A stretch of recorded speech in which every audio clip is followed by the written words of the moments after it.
Hey, Apothic. How are you doing, man? Sorry to hear that. Okay. Keep in touch. I will keep my ears open for you, sir.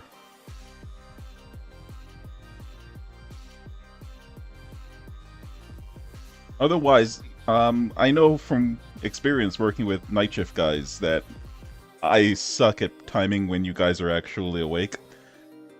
So, I know that there's different behaviors. Some of you guys go to sleep like immediately at getting home. Some of you guys wake up just before you end up going to work in the afternoons. So, you let me know. I'm on your time.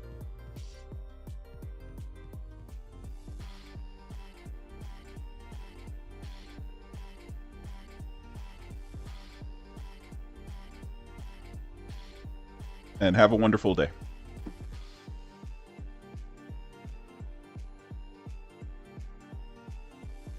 Okay, so today we're going to be working on something far more complicated than previously. Give me a second.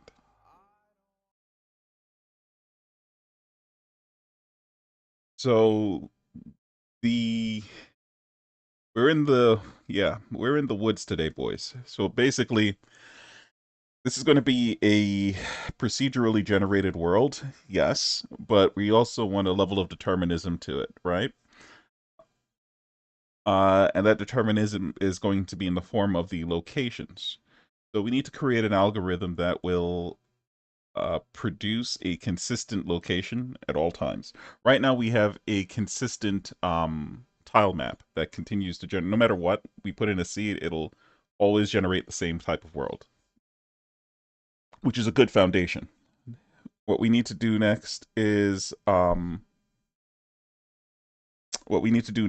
we're going to be producing uh, information for each tile, as well as allowing the AI, or sorry, not AI, well, it is AI, to generate the the algorithm, we'll say, to generate information based on the tile's region. So we already had made in our, I'm pretty sure we did, we can just take a look at it over here, but we already made our world generation system with a metadata structure for sampling the information to get information without having to instance anything in. We're going to make a struct out of that and then pass that along to our procedural generator, which will then handle producing all of the locations along the world without actually instancing anything. It'll cache that into persistent data that can then be saved and loaded whenever you start your character. Um, the trick about this, though, is we're going to have cities, towns, random forests, seas, oceans, and all of these things have to maintain a context. So we're going to be creating a library of names that are going to be possibly assigned to these things that my procedural generator is going to just grab and assign correctly. That's part of why we implemented our tag system a few weeks ago, and that's going to come back to pay back dividends now.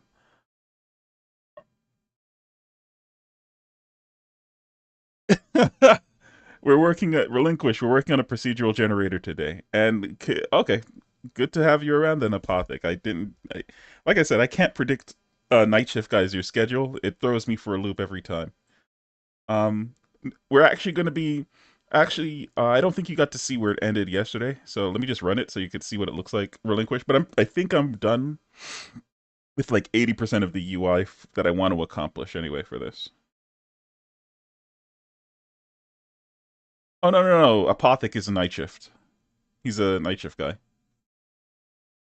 So yeah, we got this. We got our settings working perfectly fine. The journey west. So this is it right here. Um,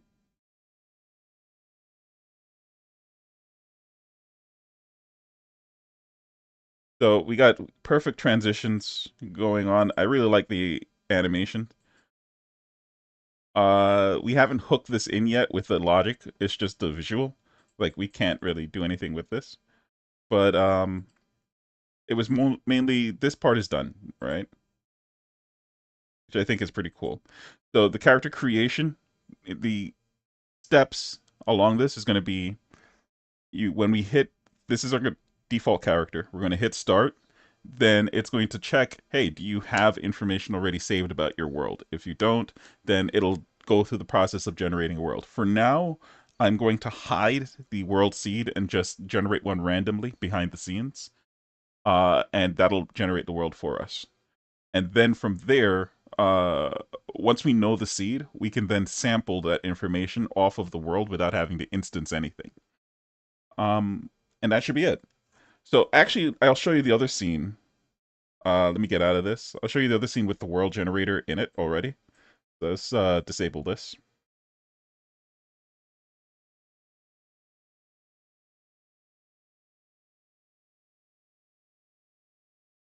And I think we need to turn on this camera. None of this part isn't hooked in yet to this. I think we need to disable this too. There we go. Okay, let's. I don't know if this is going to work properly. I haven't tested. I've made changes and have not tested world scene yet. I think it's going to want to have its own player. Yeah, it does. Okay.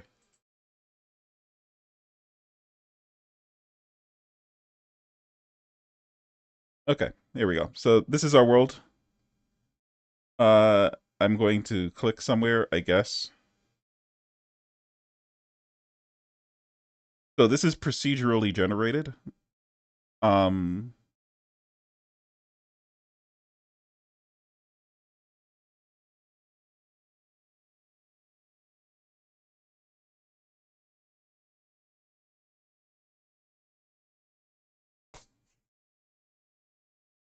right.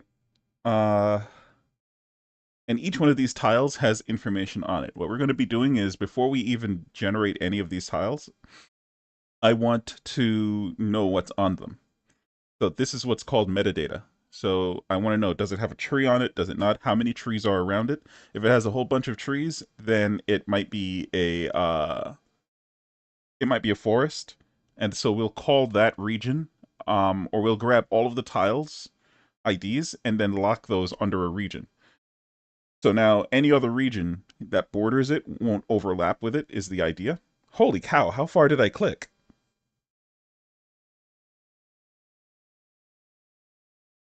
Um, okay.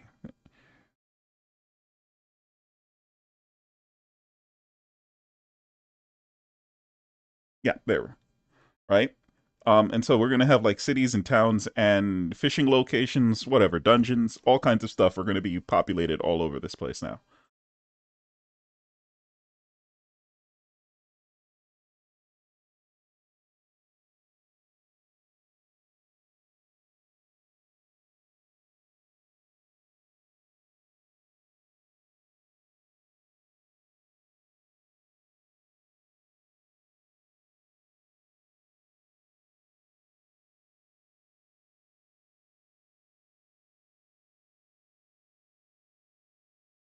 I guess it's actually faster.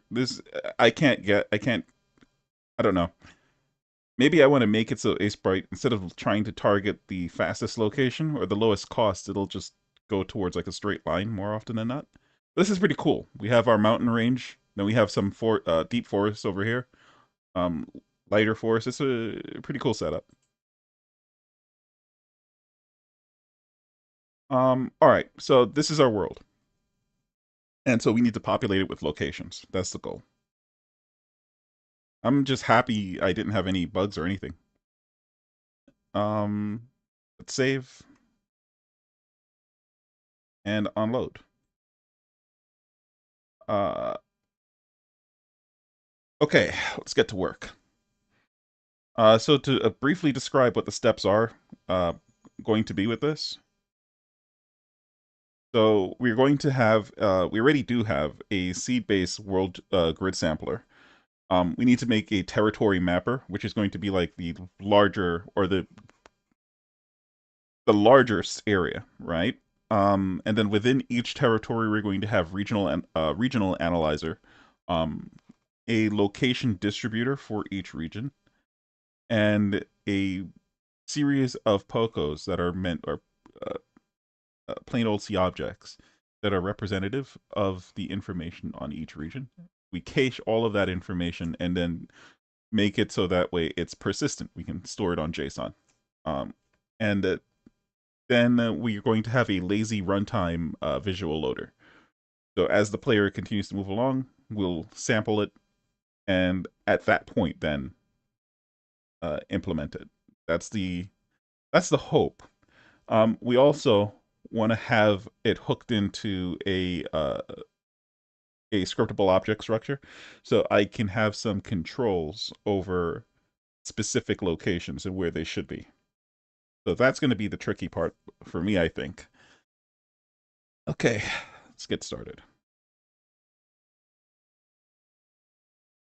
Actually, let's test to see if this game is even running the way that it should from the start. I think we might have an issue with transitions. And good morning, Nick.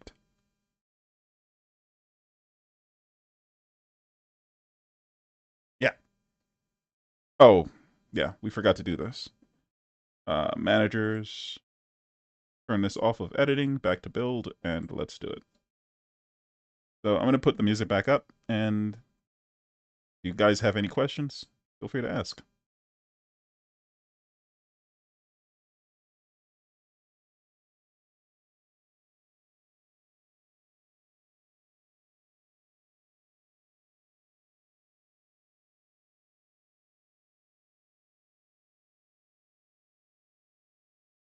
Okay, it is transitioning, but it's shifting scene to scene, but we don't have it's a simple fix. We just need to disable the camera at the right time. One sec.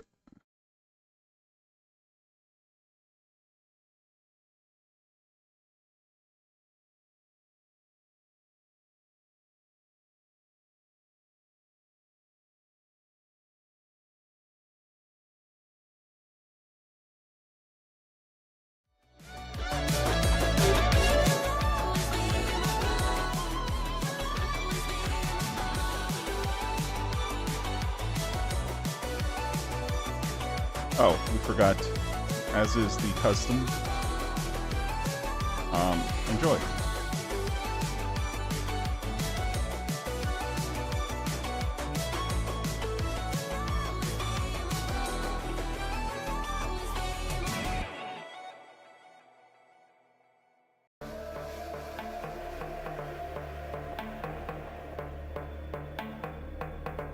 I think I just killed the Pothic.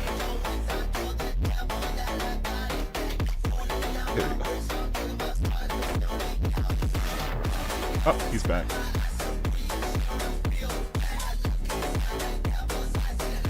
Okay, let's get to work now.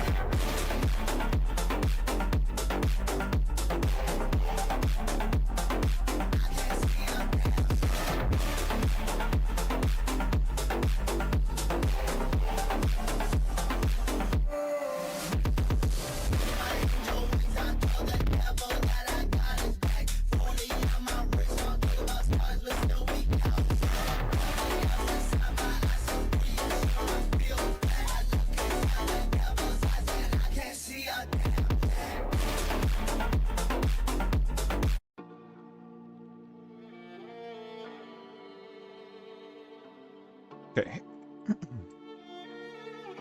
So, take a look at what's going on here.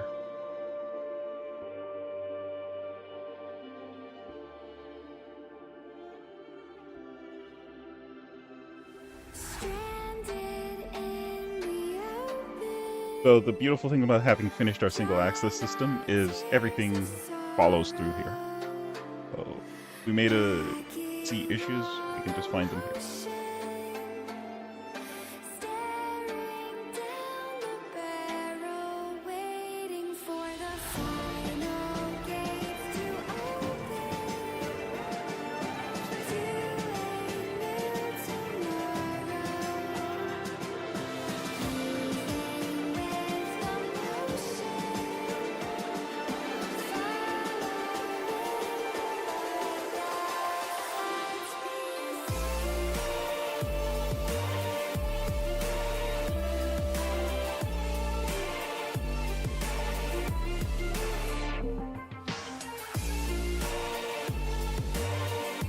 Okay, let's see what that looks like now in process. That should just fix the whole camera not rendering thing.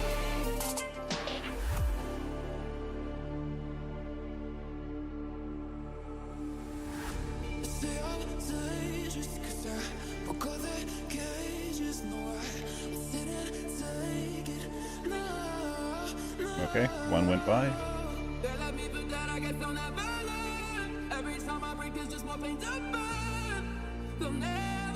Interesting. So yeah, something is up with the transition, but at least the cameras are working fine now.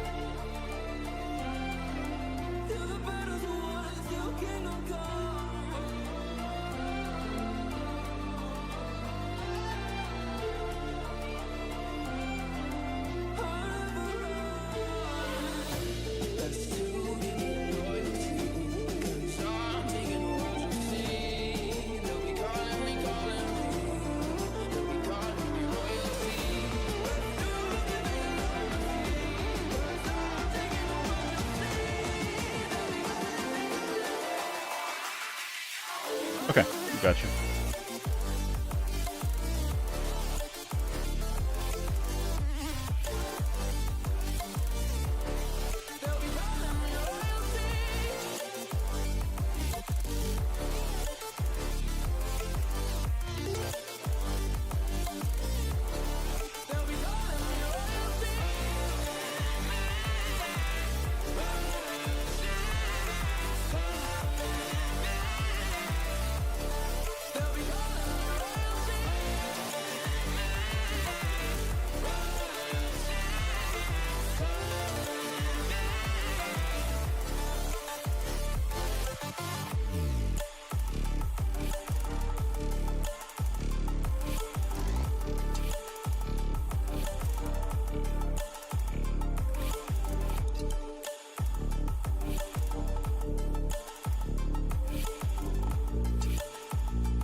That's gonna make it what?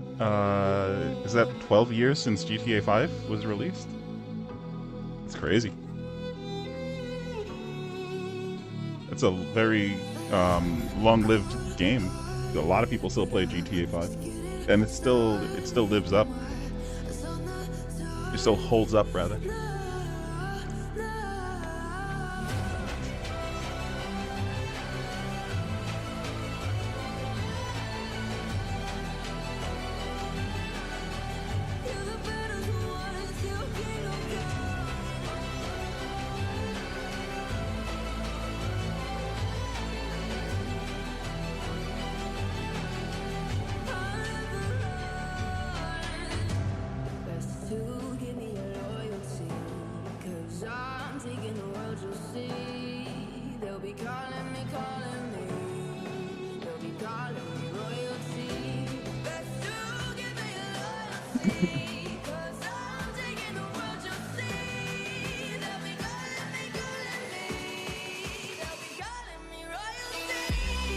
What are we forgetting?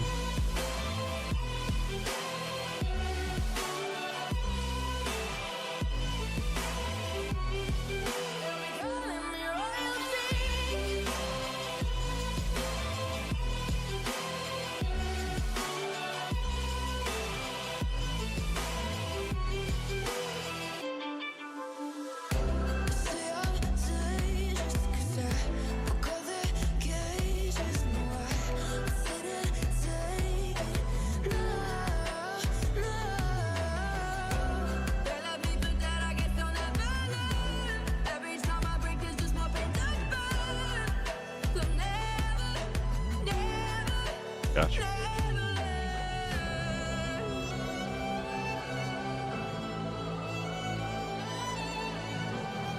I think I forgot to make a call here.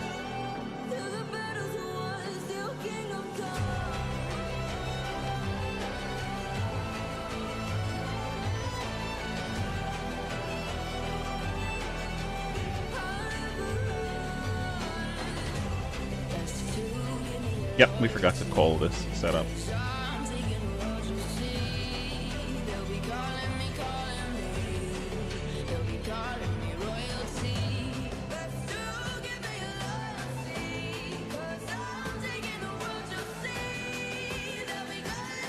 Alright, and...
use it for anything? I don't think so. If I got rid of it, what happens?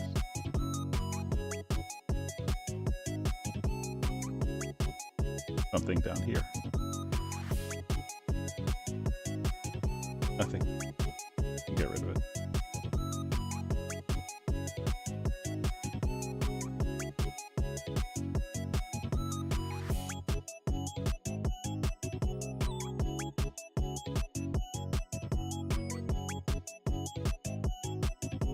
I don't think it even uses this, does it?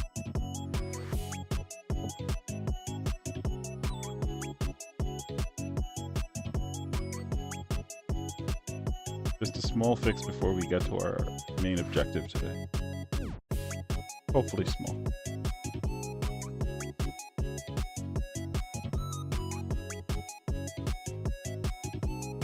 Yeah, I mean, I haven't played GTA in probably 3 years.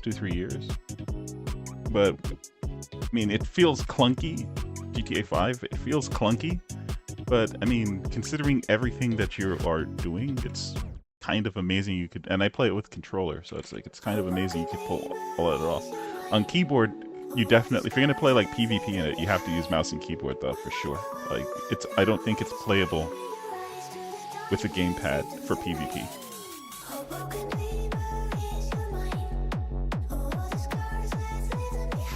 Okay, this should now...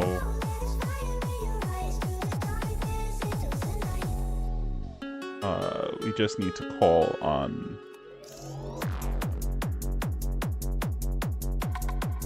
what?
Gotcha. Okay.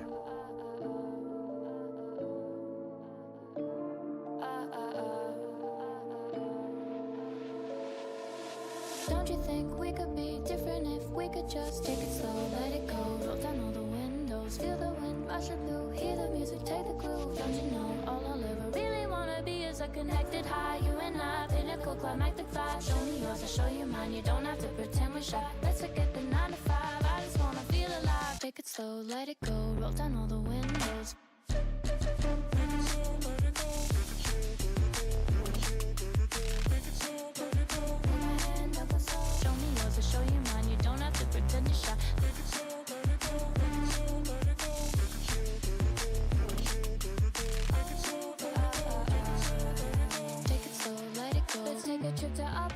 think we have to keep that, actually. So it doesn't make sense for us not to do it. Because this is tying to this, which is going to... That's the reason why I had all of that stuff there. Unity passes that automatically. It's like, why did I do that?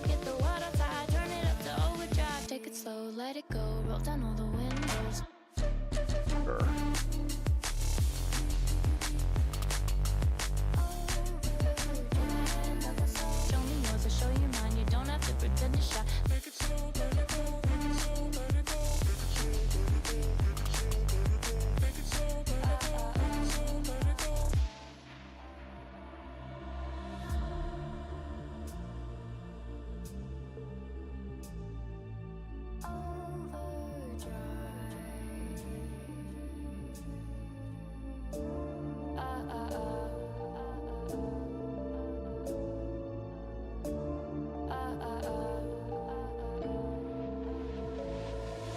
Don't you wish we could be out of sight, out of mind? Take my hand, don't go slow. I'm chasing the afterglow. Dance with me, wild as me. Finally got some clarity. Don't you know? All I'll ever really wanna be is a connected high. You and I. Gotcha. Show me yours, I'll show you mine. You don't have to pretend we're shy.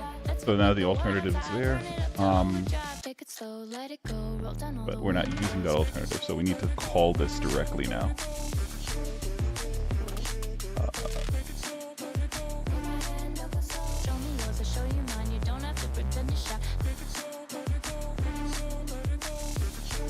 So that goes back to this.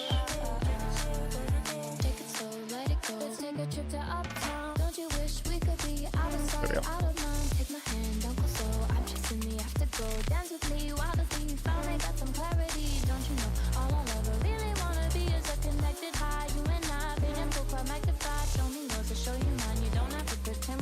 Let's forget the water side, turn it up to overdrive. Take it slow, let it go, roll down all the windows.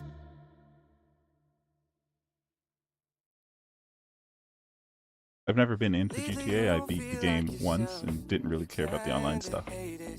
I feel that. I think online is just, if you're gonna play the online, it's gonna be for the PvP, I think. Right? Like, offline is definitely story mode, but if you're playing online, it's for PvP. There's stuff you can do non-PvP, but it just turns into, I guess, grind. And I guess there's certain folks that enjoy grinding, but that's basically what that's for. Alright, let's test this out, see if it's running.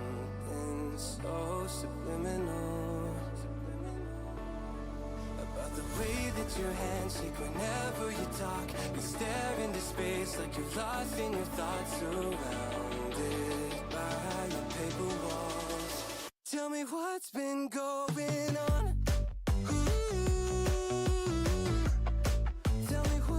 Okay, it's not running. I didn't get the console. So the question comes down to what the heck is happening here?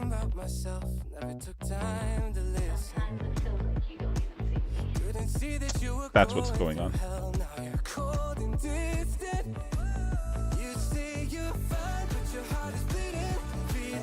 We forgot to do this.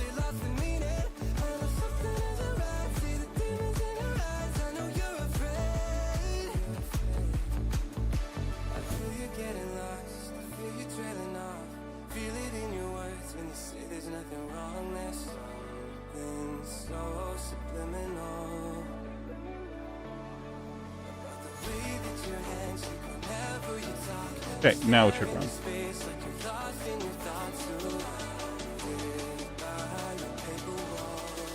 Tell me what's been going on. There we go. It ran A on that, for whatever that's worth. Still just flashed into it and ran A again. I'm so lost on this.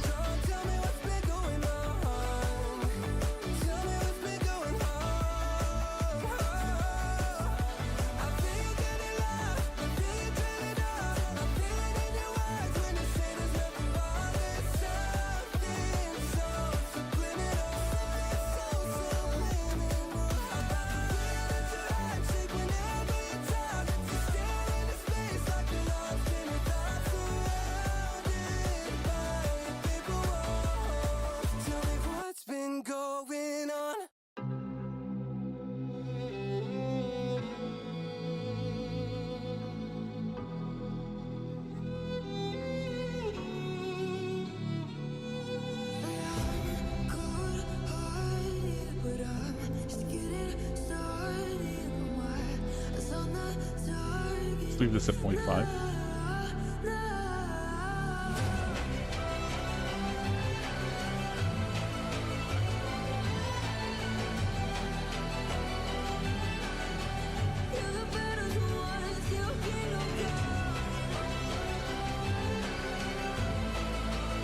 GTA 2.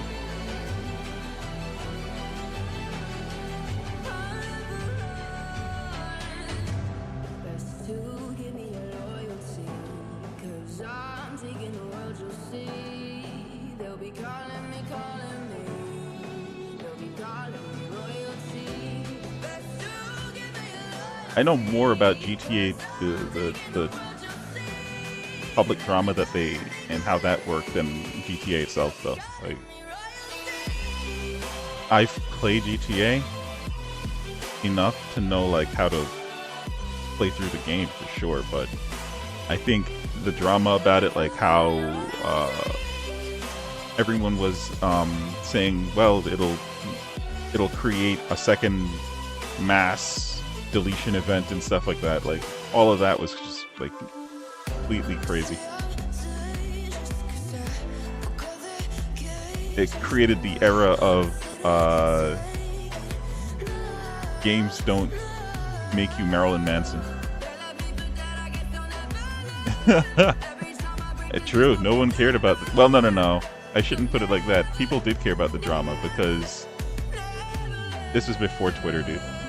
People did care about the drama because it was, I think that was the drama of the drama, was that it was the publishers for GTA that were the ones that were pushing for the drama to build up, or they, I don't know if they pushed for it. I think it was that their publicist pushed for it to get the game's name out there, and so it blew up after that. Like everyone, it's kind of what they call the Streisand effect. Everyone is like, you get told not to push the button, so you feel like you have to push the button. And so you ended up with GTA. I'm surprised Relinquished stopped at GTA 2 though. Like if there's anything that I'll give GTA, it's the same credit that I give to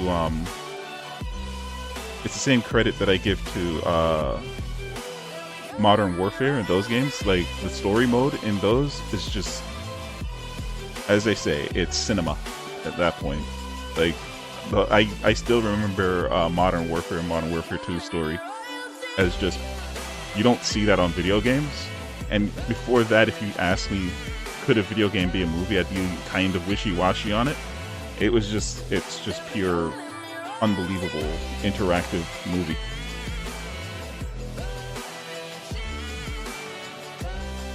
Like, I still remember just even the opening line from Modern Warfare, and I'm not even a big shooter guy. It was just like, that's crazy work to be able to produce something like that.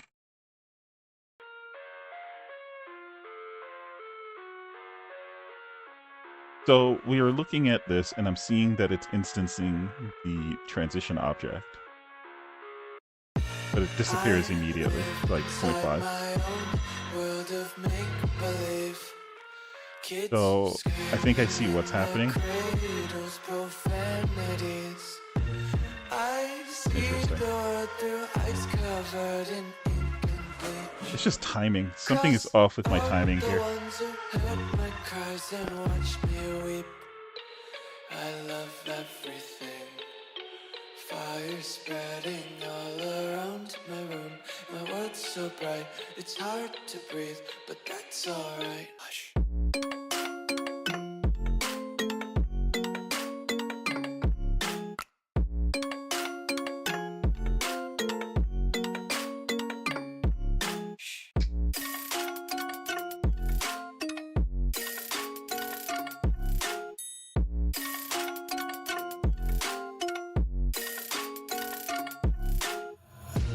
Take my eyes open to force reality. Why can't you just let me eat my weight in glee? I live inside my own world of make-believe. We define the transition settings over here. profanities. Right? You get the transition settings, blah, blah, blah. Skinnier than all the other And then days. Sometimes I can't tell if my body belongs to me. I love that I'm so confused by this, brother. fire Something's happening in all setup for around sure. my room. My world's so bright, it's hard to breathe, but that's alright. Hush. Go over here.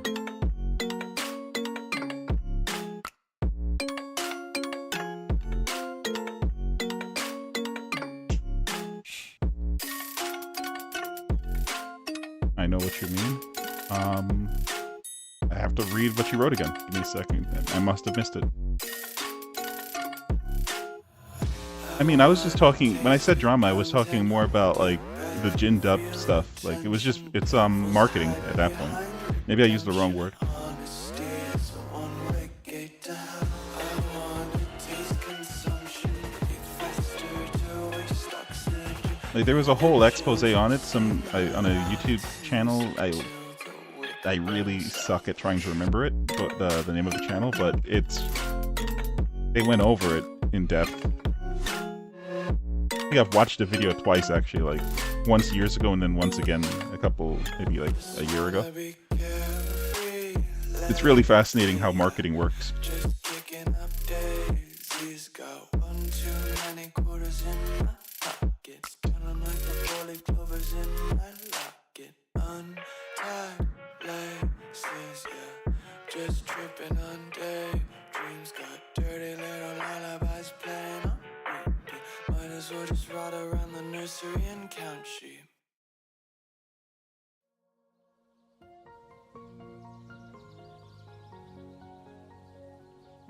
I think we're doing it twice. Okay, we do it once here. Scene manager, scene loaded. Regardless, once we instance it, oh, okay. Okay, I see what the problem was. It's this. I think we're just turning it off and forgetting to turn it back on.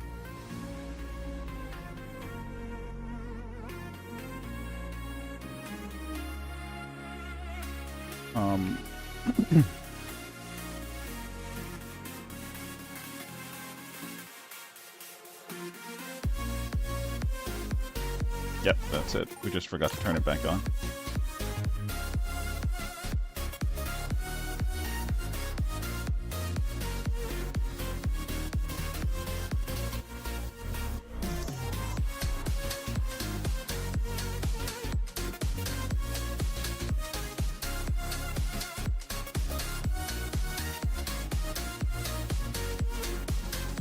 Alright, and so once this is on, then this should automatically... Where is the other one? Here we go. This should then set this to false. And so this just needs to go has transition triggered once.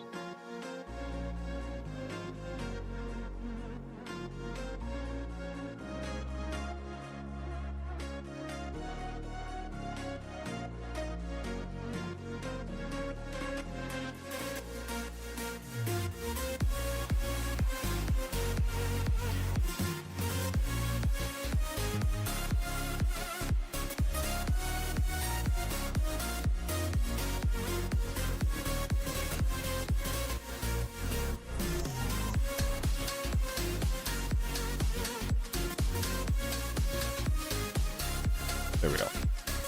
Okay, that should fix it. Just needed to double check that.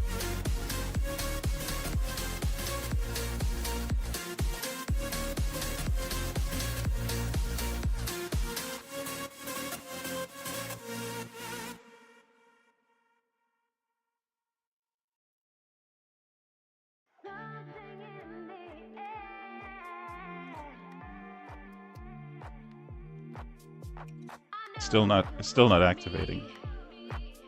What the heck is going on? Did I forget to save? No.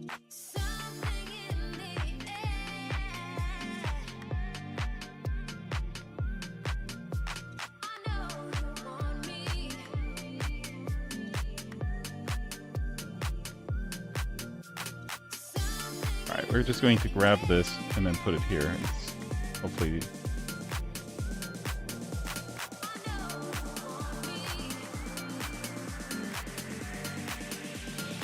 Actually, let's just do it this way.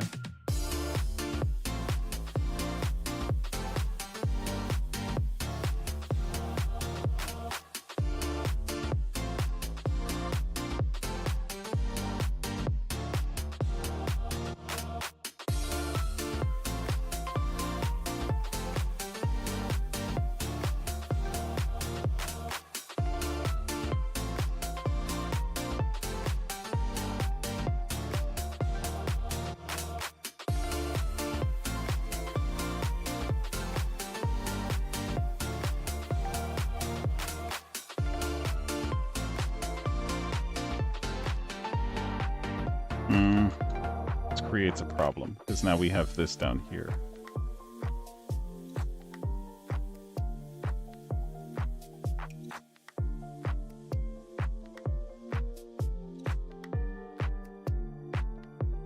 We have something down here, I'm pretty sure. What is it? We made can play outro. Okay.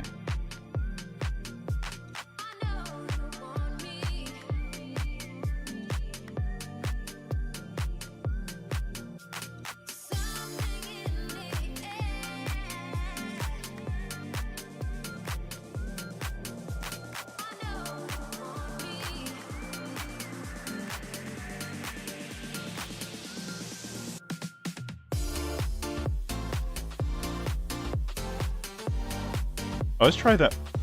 I think this is what's causing the problem. Right here. I think I just have this backwards.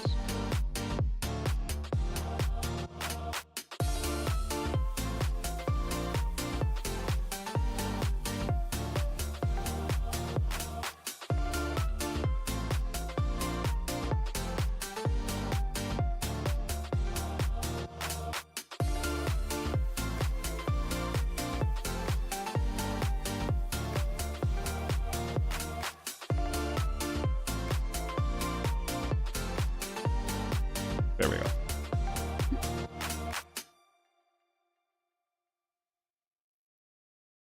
The flame ignite.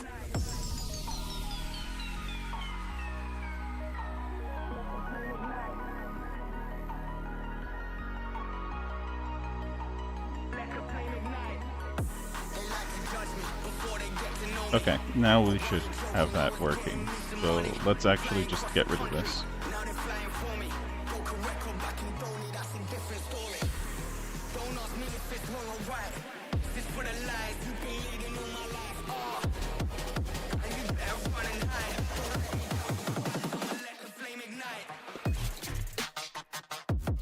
I was planning on riding my bike. Actually, I gotta fix it up a little bit. I was planning on riding it today. I gotta fix it up though.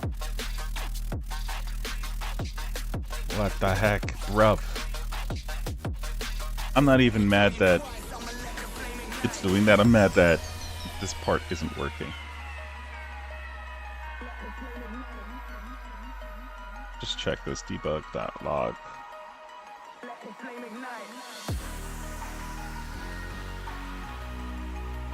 Just want to see if we're actually even getting here.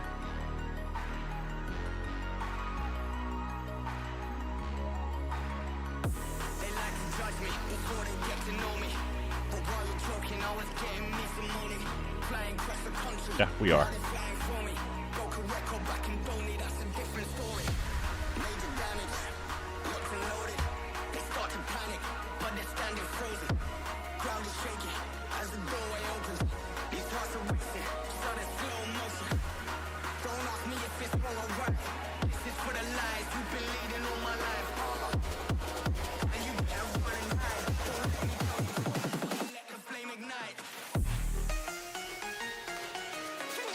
How many times do we run this? I think we're running it twice. And so we're ending things before we get there. Wait. I think I get what the problem is. One sec. We need to do it one more time because I need to like pause it and get the name of that object. But I'm pretty sure I know what's happening.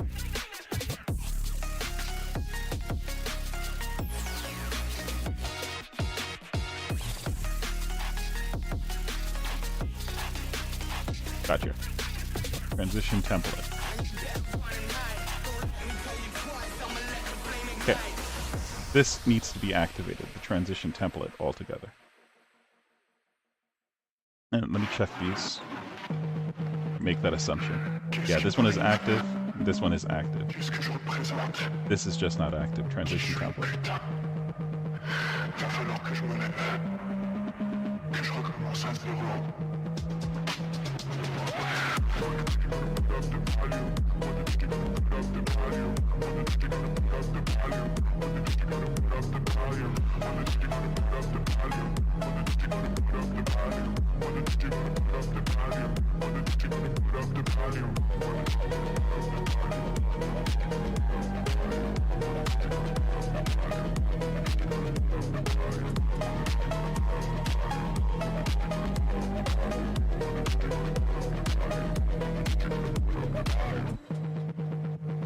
Yeah, okay, now I get it. Game object, that active, true.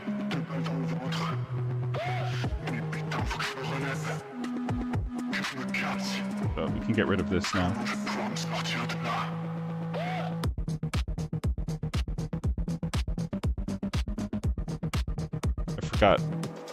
I forgot we did that.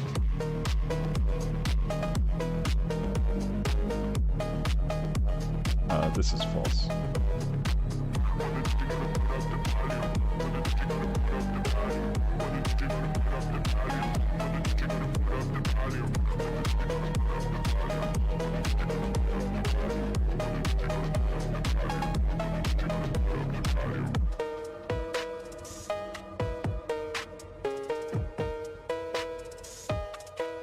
Out is now true, so we're gonna let, because I think we're controlling that over here.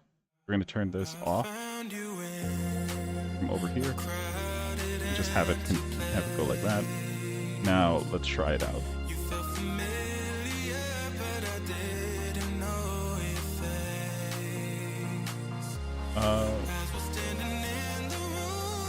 Disable this.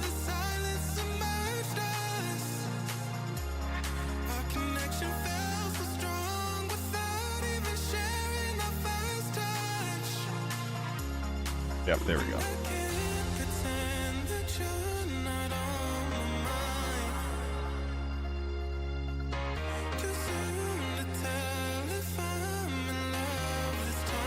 Okay, now it's just a timing issue, but we got the transition actually working. So let's go back over to the game manager's flow and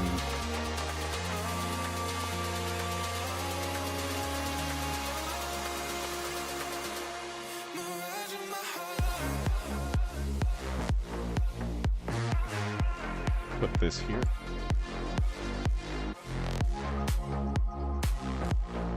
Give us like 0.1 of a second for the actual transition to do its thing.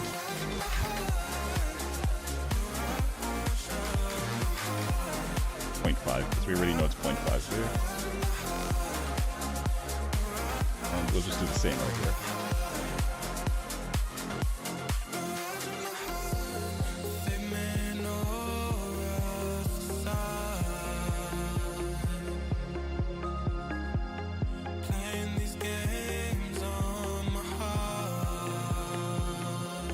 Actually, let's do it this way.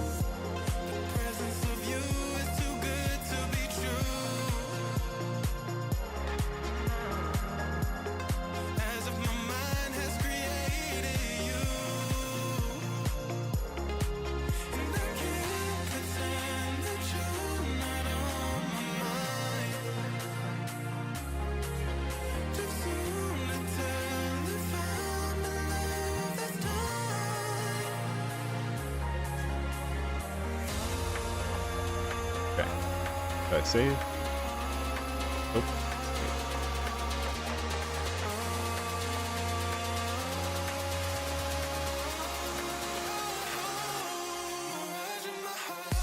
Actually, no. We have to do it this way. Because, so what's going to happen is the intro is going to play, and then we're going to do the load scene async. But inside of load scene async, I think it's going to want to try to unload the current scene. Let me just check.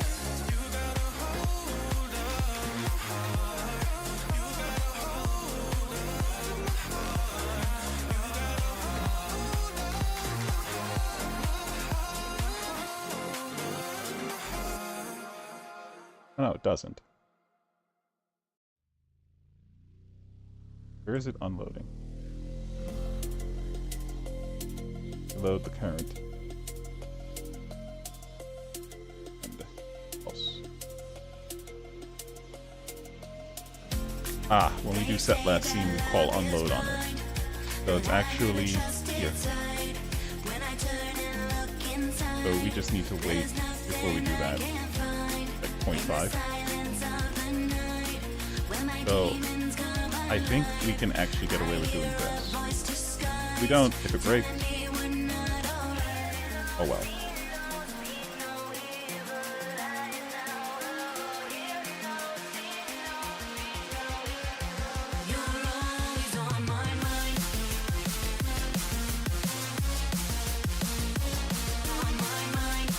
Right?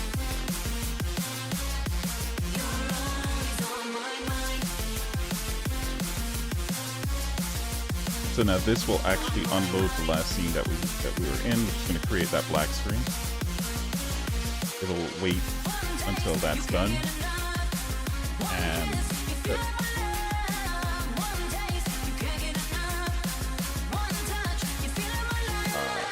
Same thing here.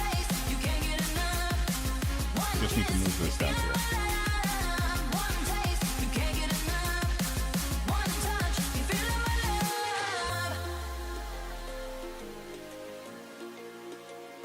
Alright, let's see what that looks like. So we can get away with turning this back on. Should be a problem. They say that love is blind, but I never trusted sight. When I turn and look inside, there's nothing I can find. In the silence of the night, when my demons come alive, I hear a voice disguised, telling me we're not alright. So, unfortunately, it isn't turning off the camera right for some reason. So, let's do that.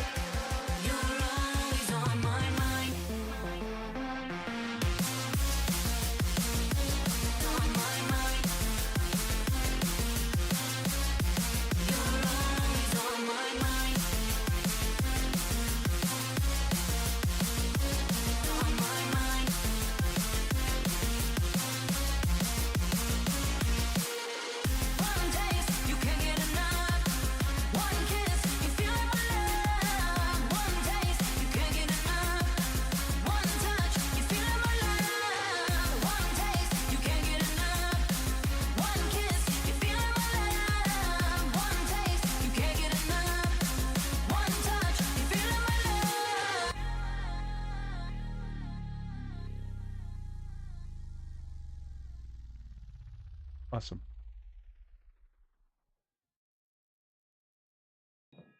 I don't want linear wipe here anymore. I don't like it. And let's use, I guess, let's use brush.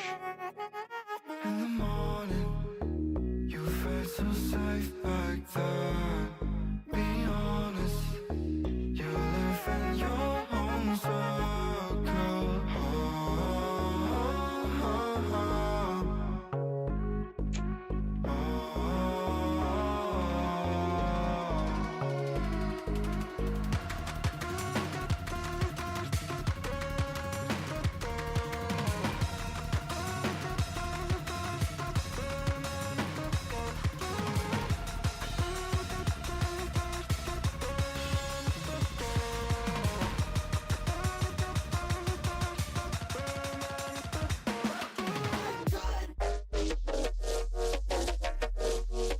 Okay, that's good.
So I don't think we can avoid that, but there's like a frame where two audio listeners are there at the same time.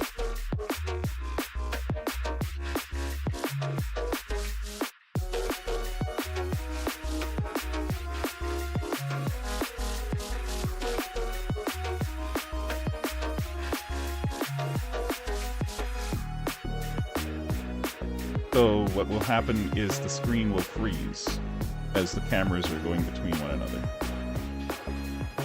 Right? It's not so much that the game froze, it's more or less that the cameras are just doing camera thing.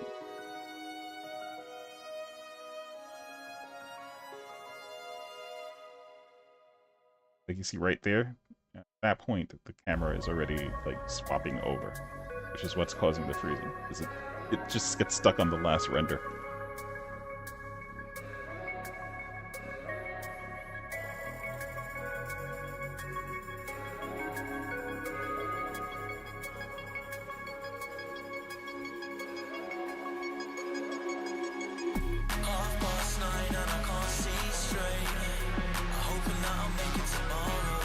Since we are now waiting right here for this to just complete the animation, let's give it 1.1. Then we'll turn this camera off here once this is actually done. Because what the problem with this is that all of this happens, this part happens really fast. Or rather, this part happens super fast. So it's already there. So doing this is kind of pointless unless we have like a super, like when we do the world map, then that's a bigger one, right? So this will have a bigger frame or a bigger number of frames. But this is basically already done by the time we get here. This async loading. All this is going to say is, hey, finish the last 10%, and that's not even a second. Barely even a fraction of a second.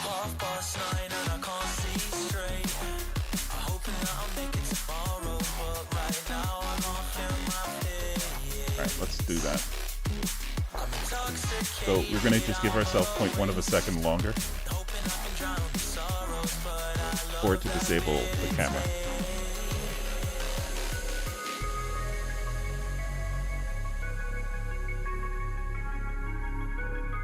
And see if that fixes it.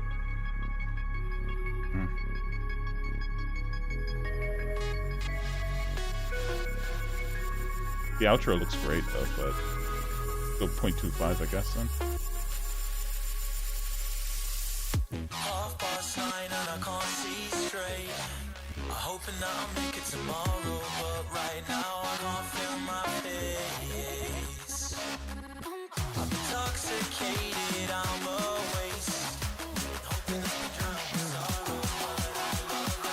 I mean, I think we can rely on, yeah, 0.25 is perfect for this.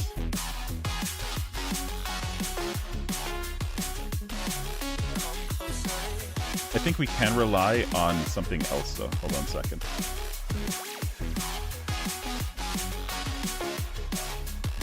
At some point, I think this spits back out the transition information. Pretty sure I do that.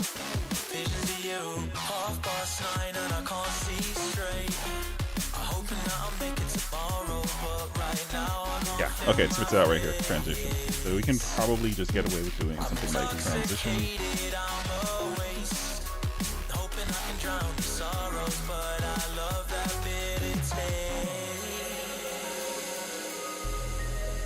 Transition settings, dot.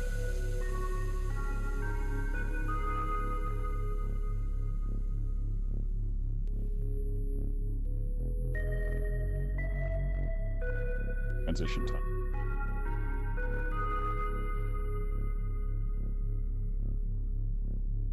Let's add point.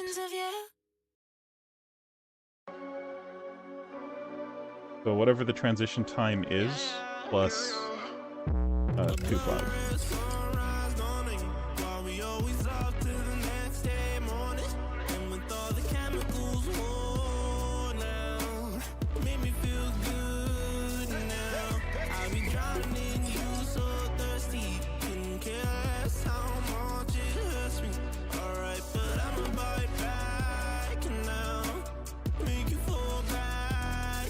Beautiful. Okay. We're in business. Let's move on now.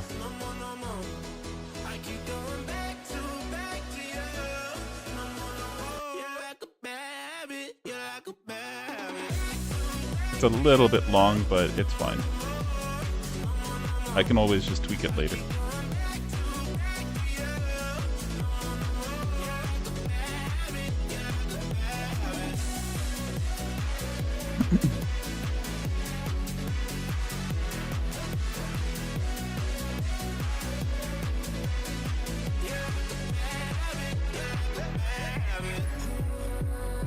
I don't think we even need this.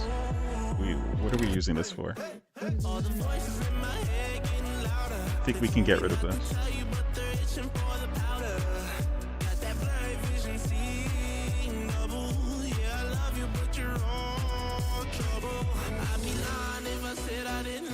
Let's test that one more time. I'm pretty sure it's safe, okay? Yeah, it's okay to get rid of that.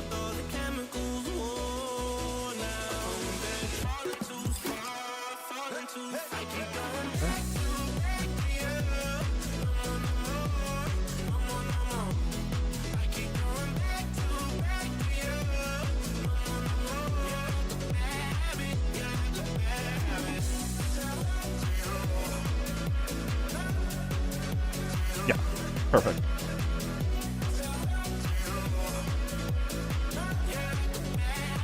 Okay. Alright, so... actually, I'm going to run it one more time just so we can all be on the same page of what I'm about to do.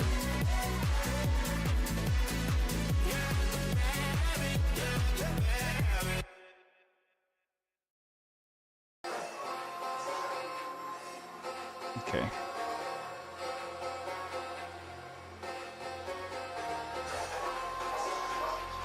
So, we finished the menu yesterday. Well, we're like 80% with the menu, right? So we've set up the theme for what all of our menus are going to look like. That's this stuff right here. And you can see me continuing that now. We have different things going on now with this one. But we have here a template, or let's call it just something for us to look at. And it's basically the character that we're going to create, right? And this is the slot. The idea is, I guess we first want to set this UI up so it works perfectly. Yeah, let's finish this UI. So we're going to first break this down. So we're going to first be able to create a character slot. When we create the character slot, it will then populate the slot with character information. So one slot will look like this. An uncreated slot will look like this.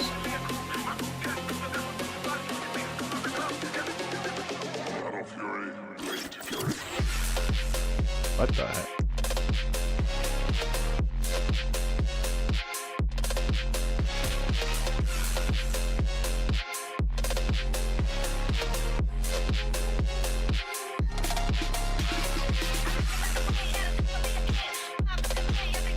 There we go.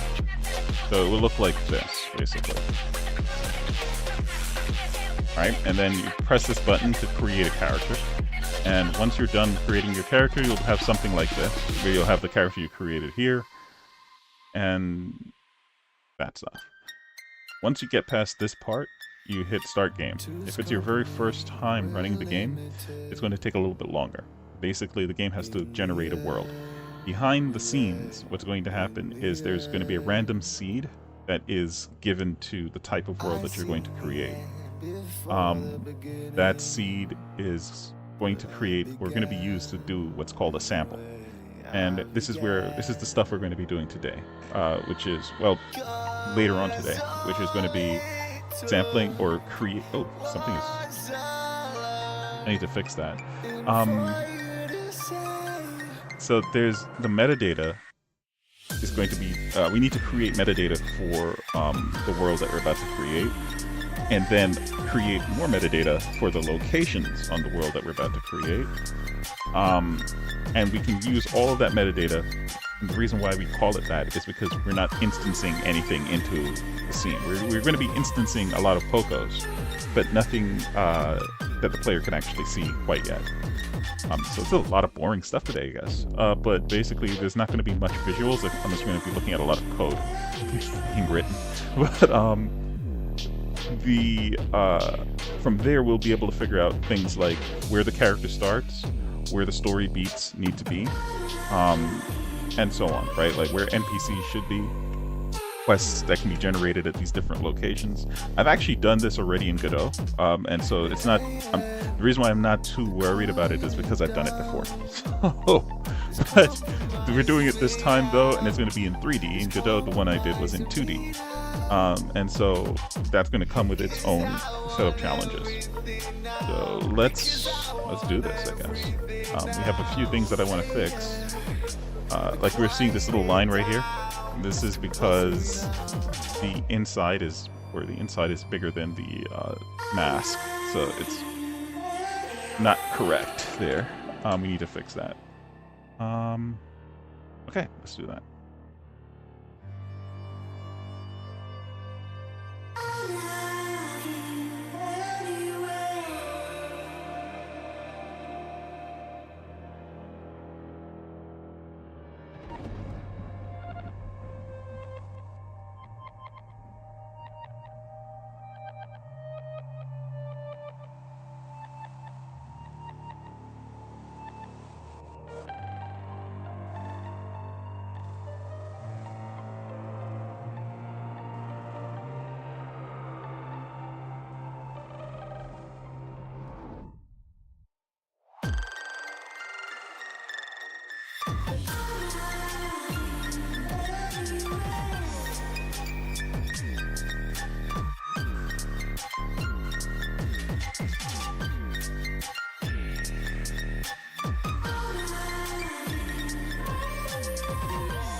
She's a itty bitty spider with a itty bitty ladder and a string jacket round her waist. When she gets a bite, you better run, you better hide, better prove that you're not worth the chase. Yeah, she might be pretty, but I promise it gets scary. Once she wants your daddy and she finds out where you live. Creeping in the shadows, eating poisoned apples. She's nothing like you ever seen. Her mood goes up and down and round and round, and ain't no telling what she might do next. Cause she's a itty bitty spider with a itty bitty ladder, and she might just come for you. Should always sleep with one eye open. You better keep in mind to always look over your shoulder. Cause when you think you're safe, just stay awake. She's moving closer.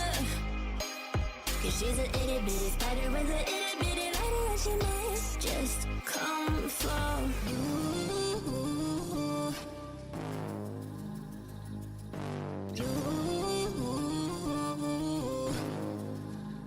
She's a snake crawling, creeping on the floor. If you give her time of day, baby, that's your first mistake. She will swallow you whole, for you know in your control by a sweetheart criminal. Never thought that she's a itty bitty spider with an itty bitty ladder. You should always sleep with one eye open. You better keep in mind to always look over your shoulder. Cause when you think you're safe, just stay awake. She's moving closer. Cause she's an itty bitty spider with an itty bitty ladder, and she might just come for.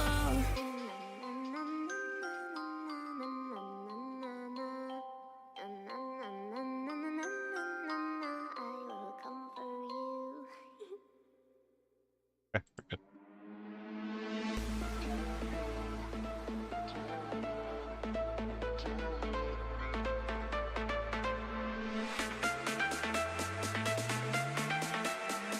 Beautiful.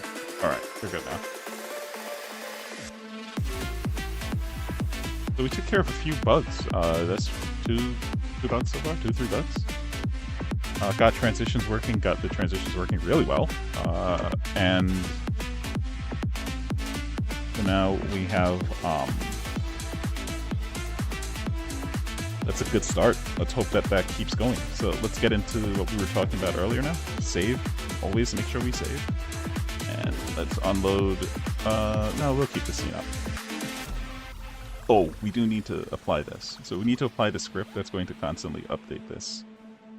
And we need to disable this.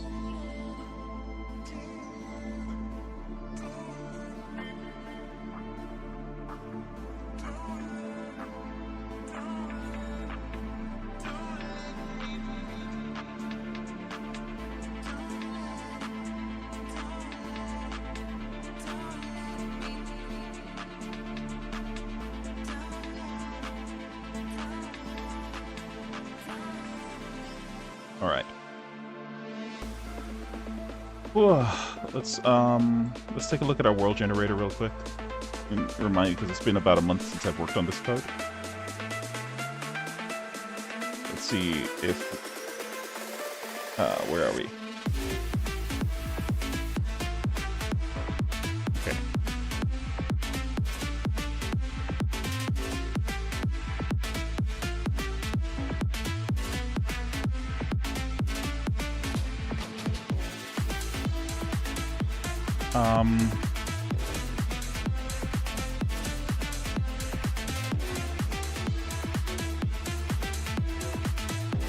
Let's see.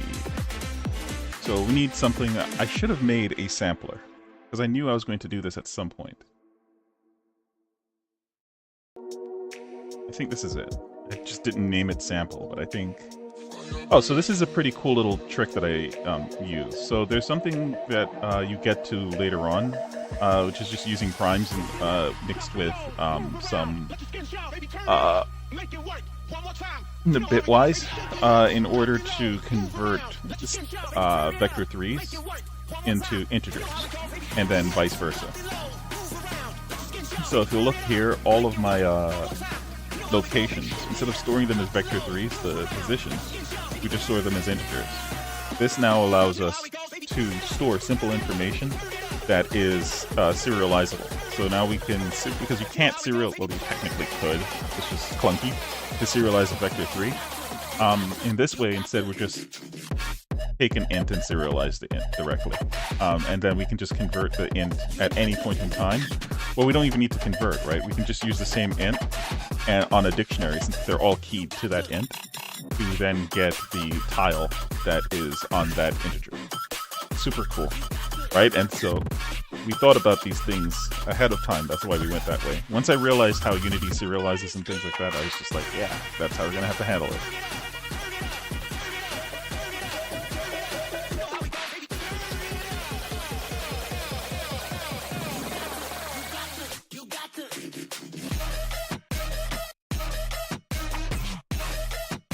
Ah, here we go. Sample biome.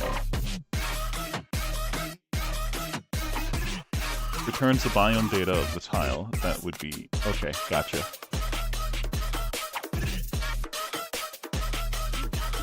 Is there any more sampling that I did? Nope. Okay.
Stole the flame right from my hand.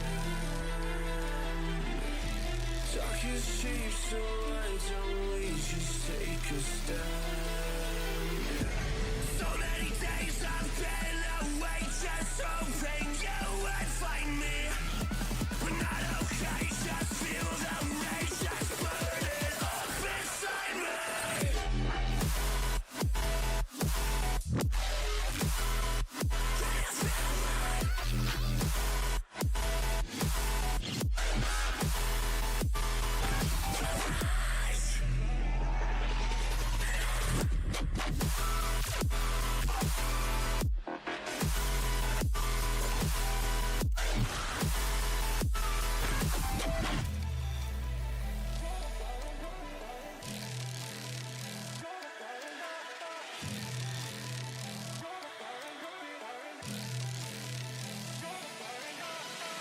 You can say that I'm nothing, but you don't know me, no you don't know me. I'll be rising above it. Can't look down on me, can't look down on me. You can say that I'm nothing, but you don't know me, no you don't know me. Never let you get inside of my head. Yeah, I'm gonna keep on going until I'm dead. So many days I've been away, just hoping you would find me. We're not okay, just feel the rage that's burning up inside me.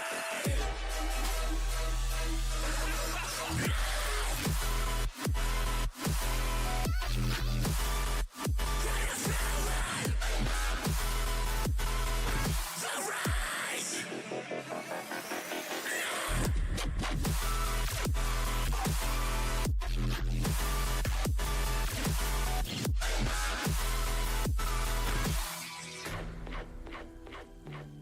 Can you feel it? Can you feel it? The rage. The rage.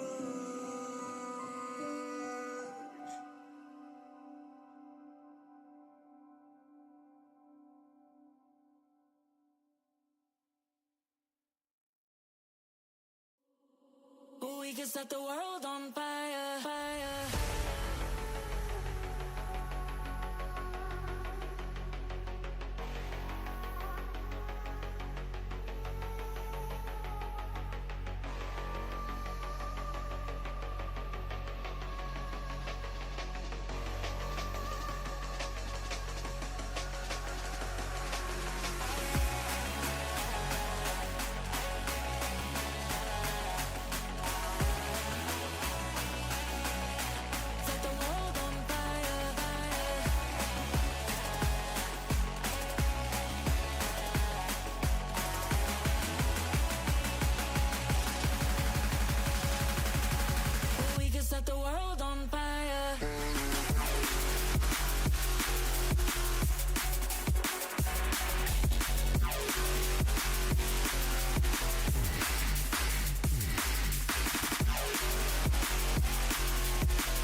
about fucking time.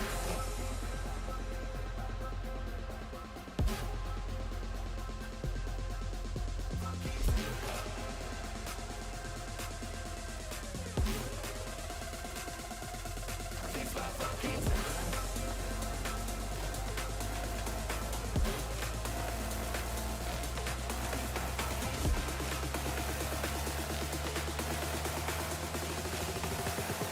I'ma break your neck.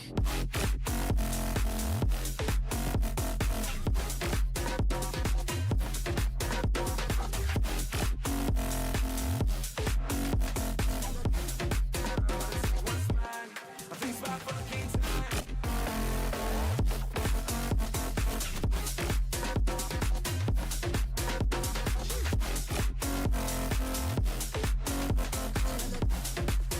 I think it's about fucking time. Yeah, it's your boy Shit. Let's go.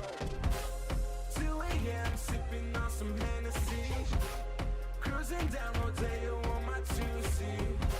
Spent a couple racks on some dope shit. I got them boys lit and that's just what it is.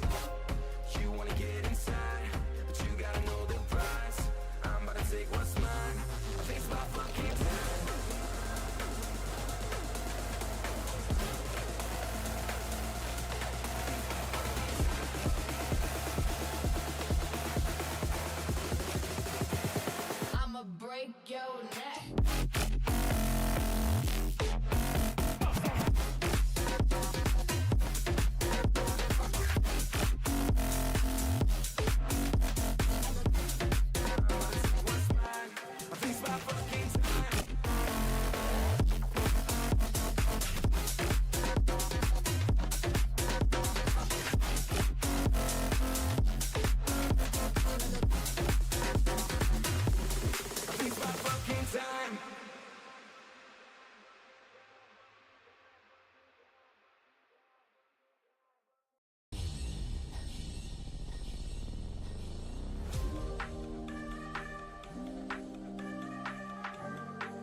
I'm gonna cock my nine and mother.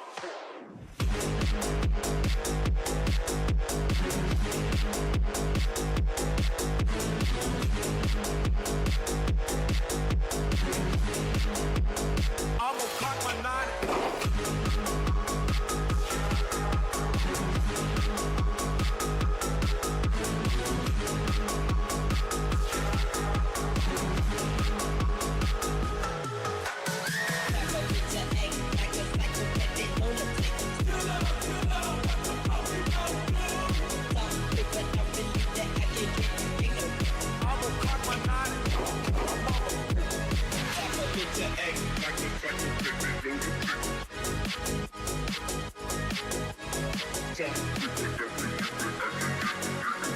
I'm gonna cock my nine and mother.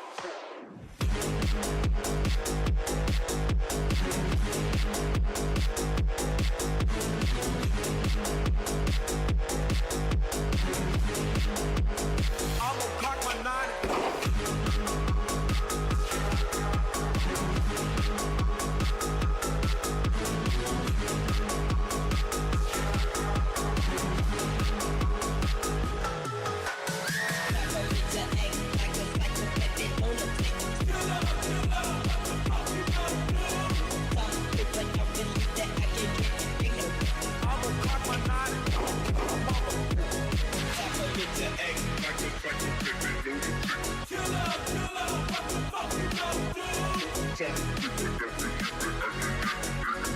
I'm gonna cock my nine.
Okay. All right. So I got the theory down. I just had to draw some stuff out for myself. We're gonna have to make a new class.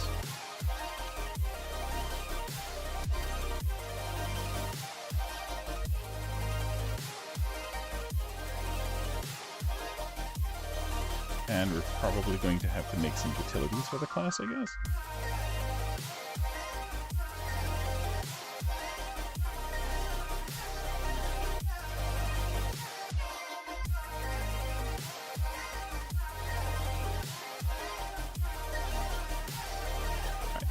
Alright, let's just start working on it, right?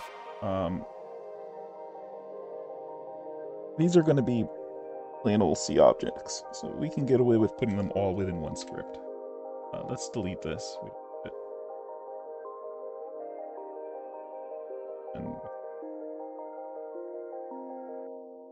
even sure for you. Like, I went through a whole bunch of stuff writing this world generator. Obviously. So there's a lot of, like, code here that just isn't used.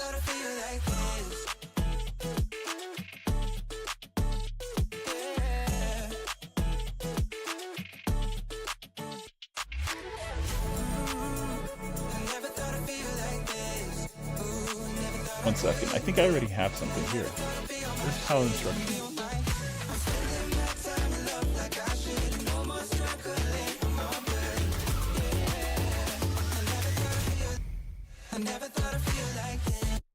I get it.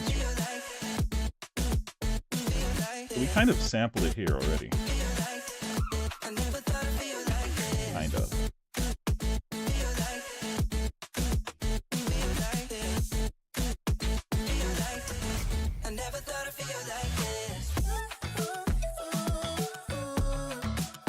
Instructions page. I get.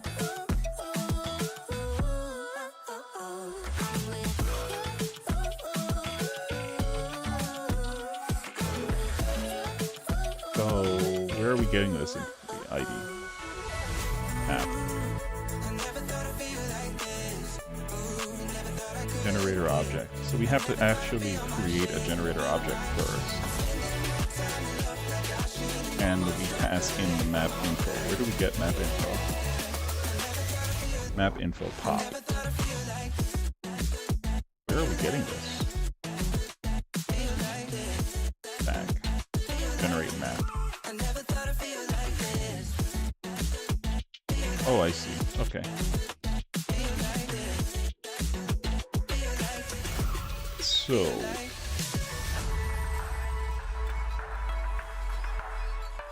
we just need to find out where this info is being passed in from.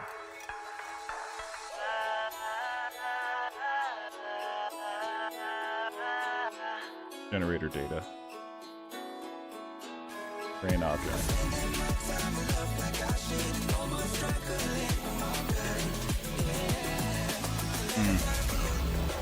My brain is already breaking.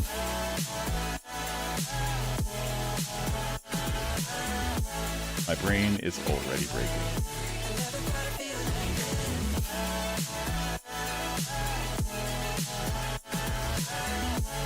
What is generator data? Is this a scriptable object? Datable data? Yes, okay.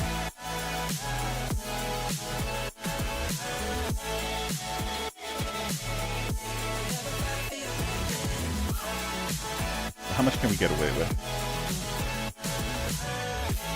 Not much.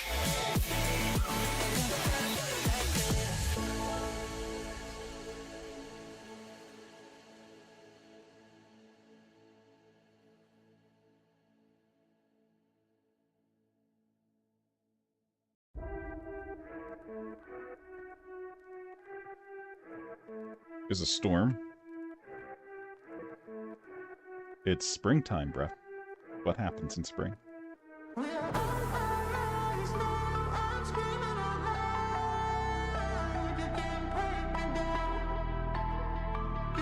Darn it. It's like, I think I see why I stopped doing this. Like, I think I would have already have made this location system if it wasn't for this part, but I see what the problem is here now. It's a scriptable object.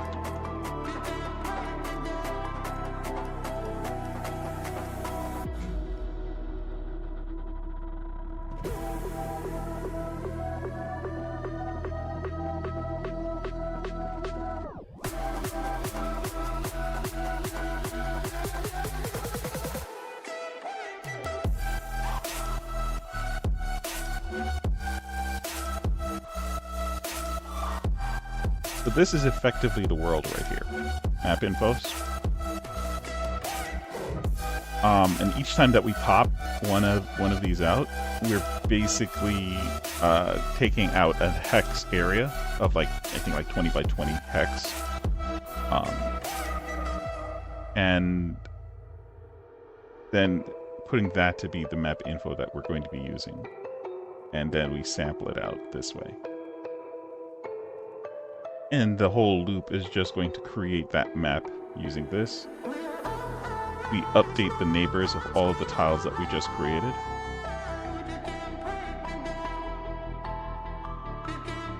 And then we go back and keep doing this until we've completely wasted through all of the map infos. So this is effectively the visible world, not the entire world.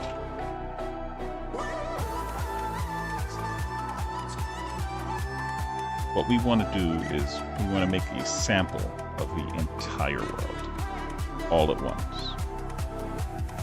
We have to go through in stages on this. Oh, okay.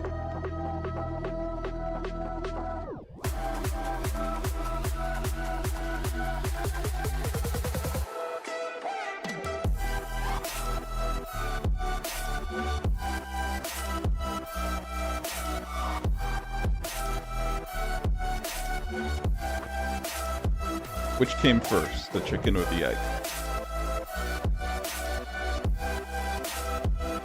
Do we first make the regions and then populate them? Or sorry, first make the territories and then populate them? Or do we just have the world and then select the territories out of the world?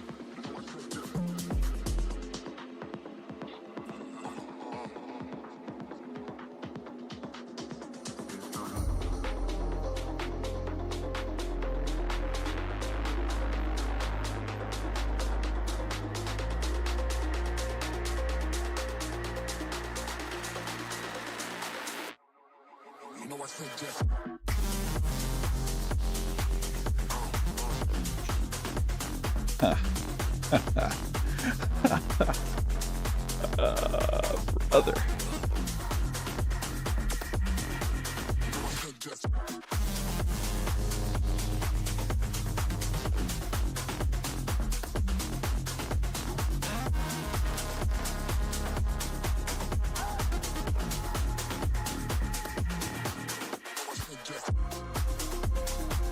I think we want to start making some pocos. Sometimes you just learn as you're doing it. So let's do it. Where's Unity?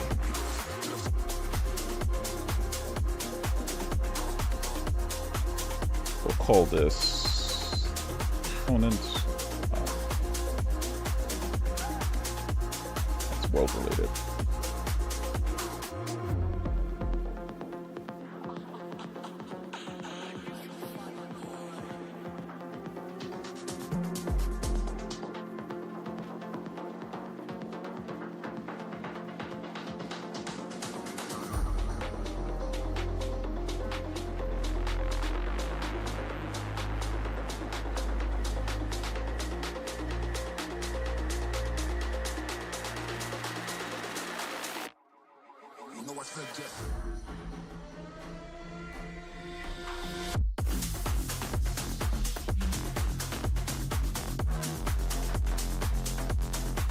So here we're going to go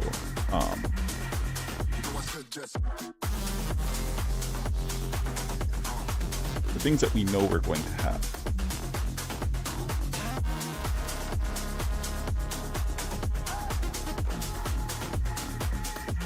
We're going to have a territory.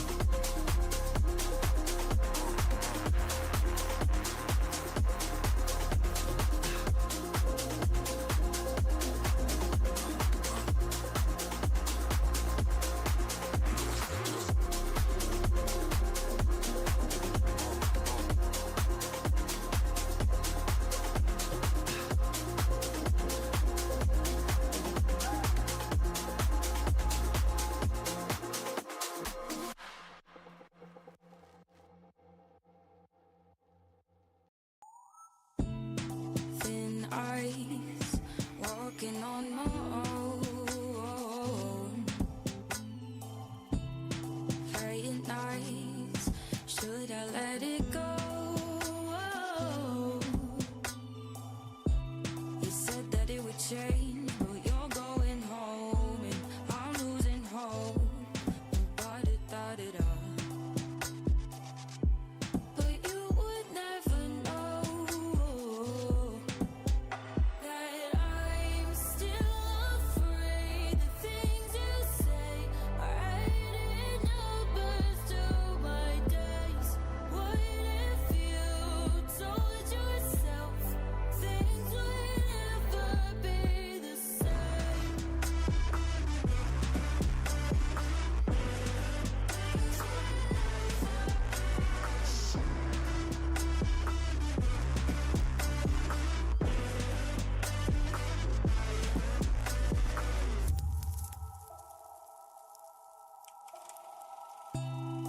Countdown, feel the ticking in my ears. No, is it near the end? Fade out till I disappear. No, 'cause look the other way, you meet you face to face. Words they float away when I'm losing the race. 'Cause I can't play this game. 'Cause I'm still afraid the things you say hiding numbers to my days. What if you doubt yourself?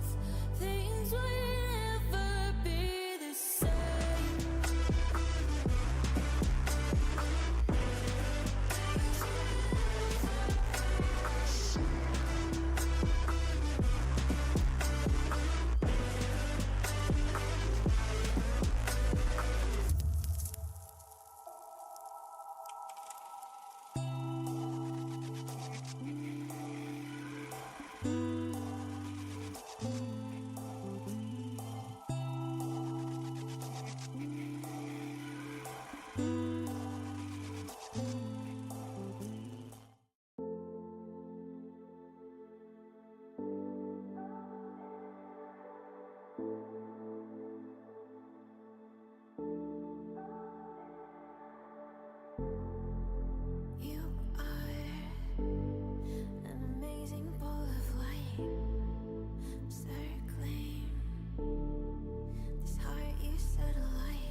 ever tell them how I really feel?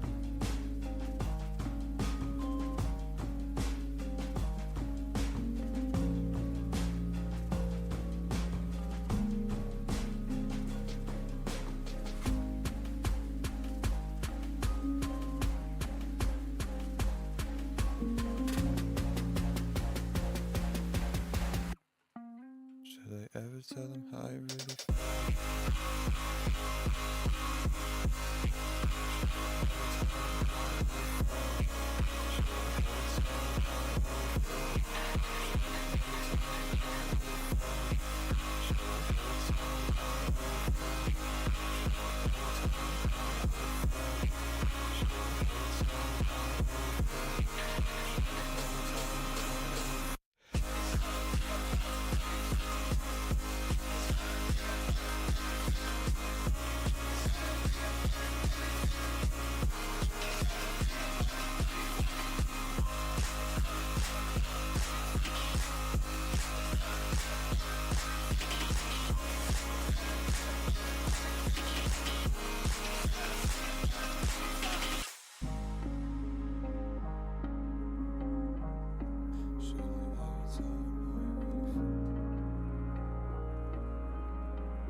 Swimming in sand, take my hand, I wanna refocus my soul, my music, my regrets.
One of us seems to circle the other.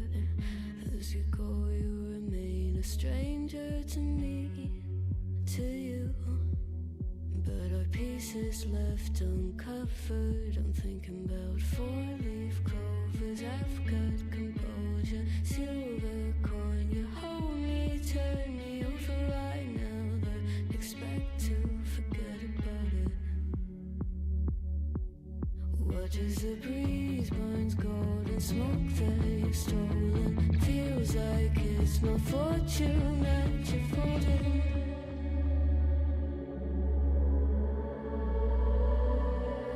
I'm swimming with the sharks.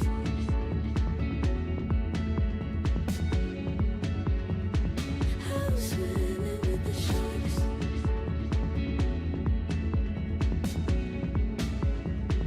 I can't tell you apart from them. You can't tell either. Will we love or fall in deeper? Tell me, darling, what is it you want? How the mind doesn't work like it used to. As I know I remain a danger to me, to you.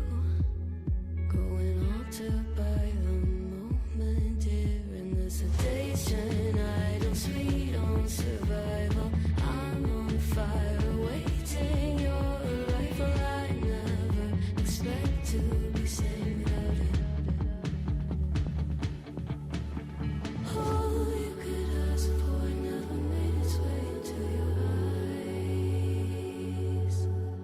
Cold in the water, cold unless you keep in the disguise. I'm swimming with the sharks.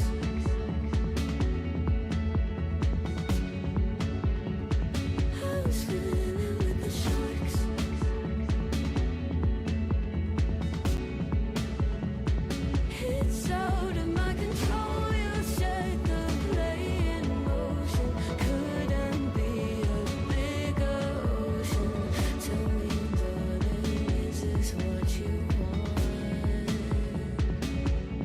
Oh, and all you could ask for never made its way into your eyes.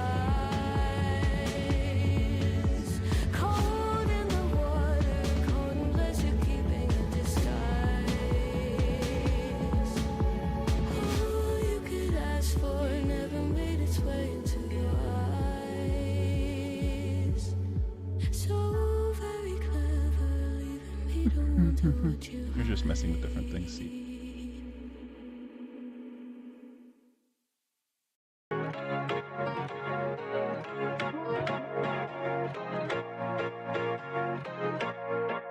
Don't walk away from me. Don't walk away from me. Don't walk away from me. Don't walk away from me. Don't walk away from me. Don't walk away. Don't walk away from me. Don't walk away. Don't walk away from me. Don't walk away. Don't walk away from me. Don't walk away. Don't walk away. Don't walk away. Don't walk away. Don't walk away from me. Don't walk away. Don't walk away from. Here we go.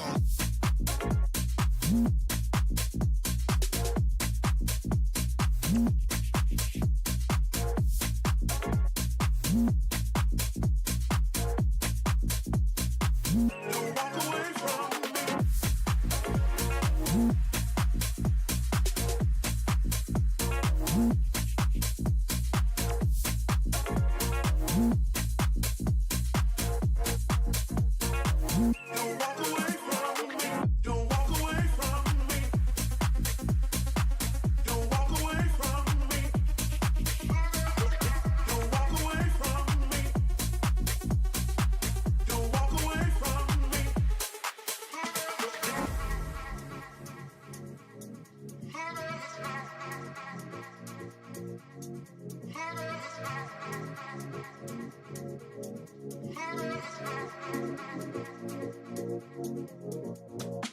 Don't walk away, don't walk away, don't walk away from me. Don't walk away, don't walk away, don't walk away from me. Don't walk away, don't walk away, don't walk away from me. Don't walk away, don't walk away, don't walk away from me. Don't walk away, don't walk away, don't walk away, don't walk away from me.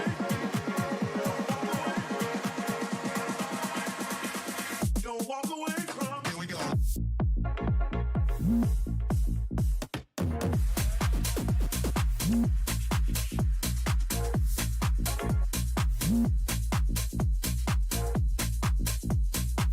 Don't walk away from me.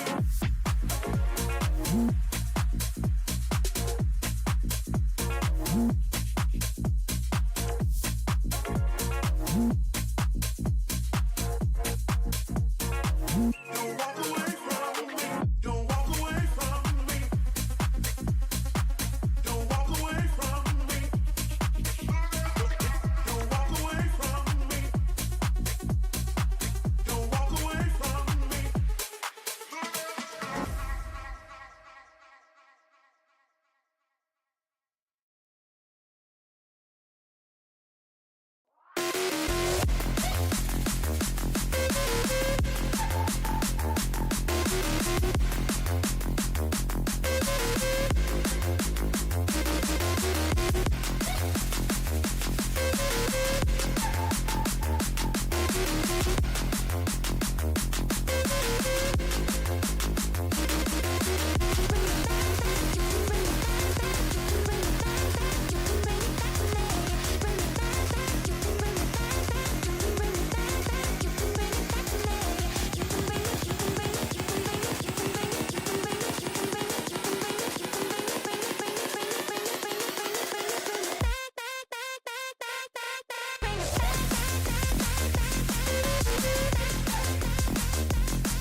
why'd you pull the trigger?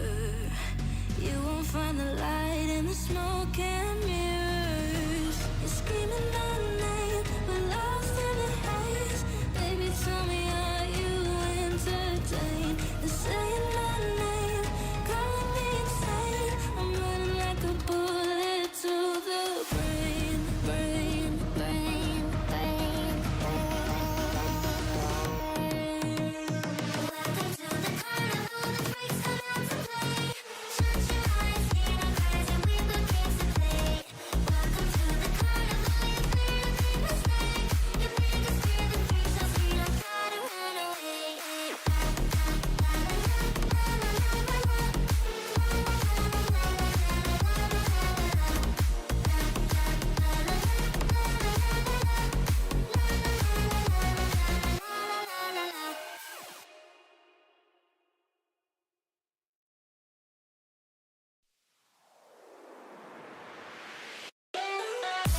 Let's play.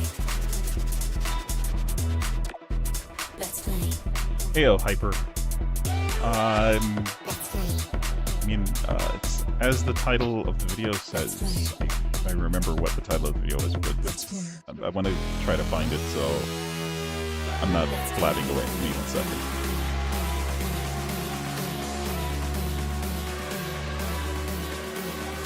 It is a deterministic procedural. Oh, whoa. It showed up and then it disappeared. There we go. Deterministic procedural world layering. I guess that's. I guess I still have to explain a little bit. We are making a deterministic procedural world, and then you're watching me right now creating the layers of that. I can.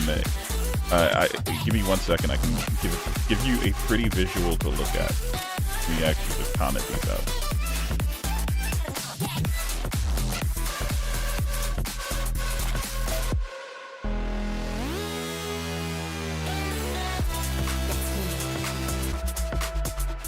There we go. Okay.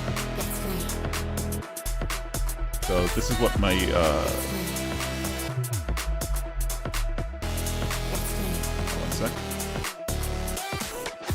So this is like we've gotten the start screen done. I'll run it one time. Unload scene. See it. Just build. Okay. So we just finished our single access like 3 days ago. Working my way through the start screen into the UI. So now we're just getting from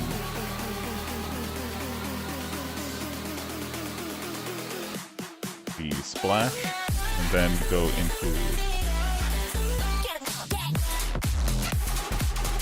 this part.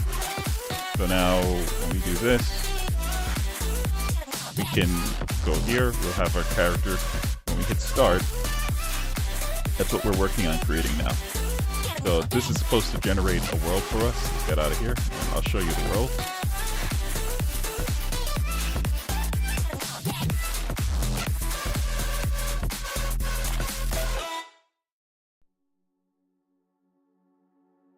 And let me change the world seed for a second. Go with Michael Jordan. Let's go with Michael Jackson this time. There we go. What does it mean to be happy? Cause it looks like we all don't know. Glass half full or empty. I don't like Michael Jackson, bro. Let's go with Elvis Presley. Tell us things that we beg to know. Like what did this all mean? There's no tomorrow. Oh, you know, I try to find Elvis has a lot of oceans going on. to drive me, to guide Or me. seas. Oh, doctor, I feel dead inside. No. That's a good name. Okay, I'll use your name. Take her empty. See what world we get. Okay, this is better.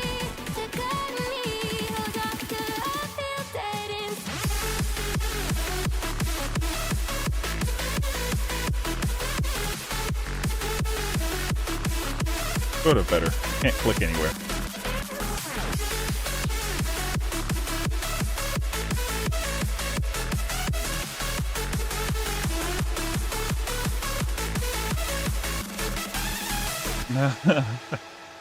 I don't know why we can't. We probably broke something, but we can't click anywhere. But we were in the middle of working on stuff anyway, so it's fine if we broke stuff. I'll just move the character around from this angle.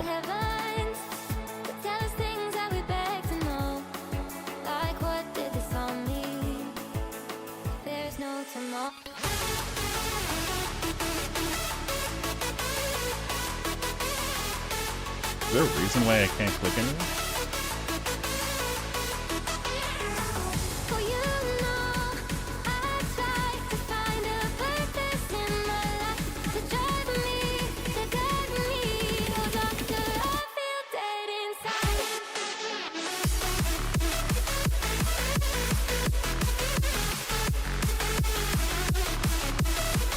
Technically, this is supposed to be an infinite world, but we're creating limitations on it.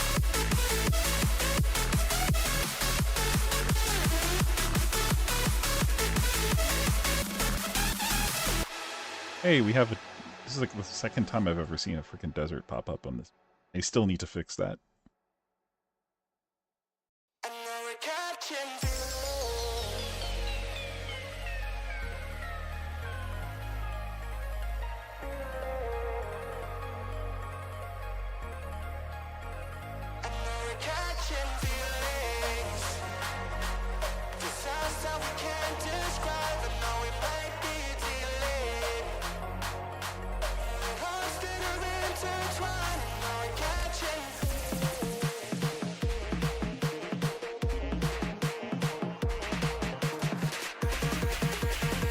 Right? But that's what we're working on, Hyper. Hopefully that answers your question. We're basically going to be putting down or identifying, we're going to be creating metadata and then identifying these areas through the metadata without having to instance the map. And then in metadata, just creating a whole bunch of towns, villages, locations, forests, seas, things like that, based on what will be there. And then saving that to the player's save game, like that's their world data. So when they go into the world, every time, like you see where I move like over here, and you see how it's loading the map over here, it'll sample the metadata also to try to figure out what towns, what villages need to be there also. The benefit of doing that is then on a flip side, instead of having to have these areas be enabled in Unity, we can just throw these areas, let's say NPCs that should be in these areas and so on. We can maintain them while you're in a completely different area. Right? And so like they could be going to the market, shopping things on a different simulation versus what the player's actually seeing. So when you go back there, those places would have changed. In other words, it's not just they became completely still until you get back.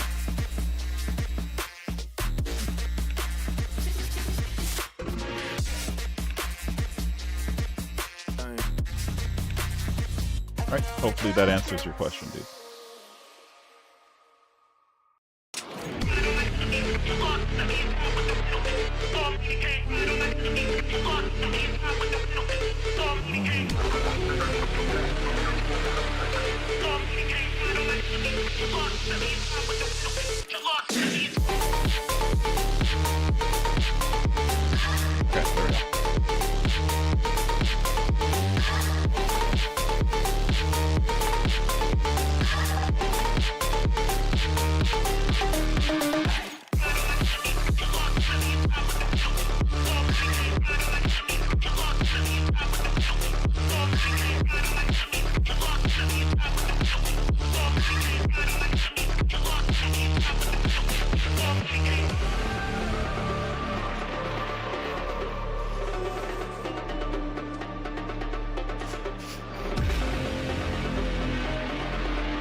No, we shouldn't do it that way.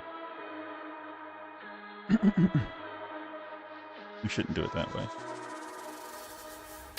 And even if you try so hard, we're never gonna get this far. We're never gonna get this far. Trust me, trust me. And even if you try so hard, we're never gonna get this far. We're never gonna get this far. Trust me, trust me.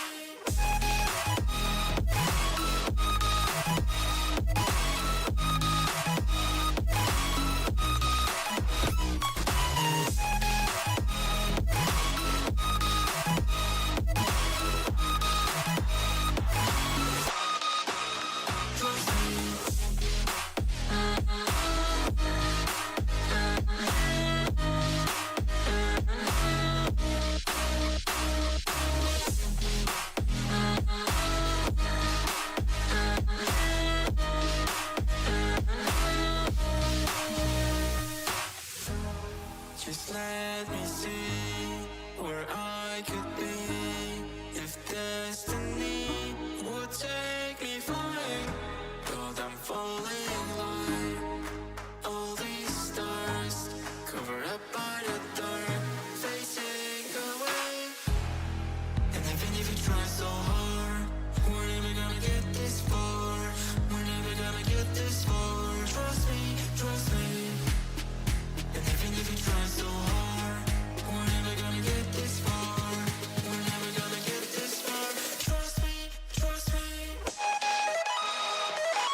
I got a piece of my heart that's covered in gold. You know I'm one of a kind, or so I've been told. No matter where we go, I know we're gonna make it. No matter where we go, I know we're not alone. We face it all 'cause now we know that we can. But yeah, today's going to be kind of less visual because I'm going to be working on this, and this is going to be a lot of code. But if you stick around, I guess you can probably pick up on like just the approach that you take to more complex systems in doing this, if that's something that you're interested in, or how other people do it. There's different ways to skin this cat. I just chose this one. This is paradise. Yo!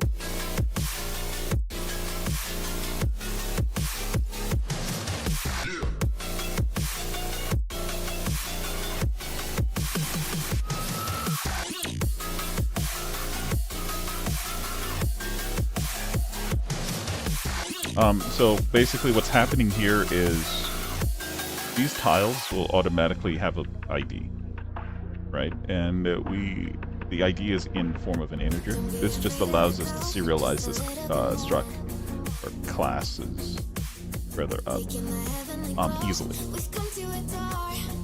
But these are directly convertible back into a vector 3. It's a very clean, very fast process, so I just do this right here. And we can just call this on this struct to get it as well.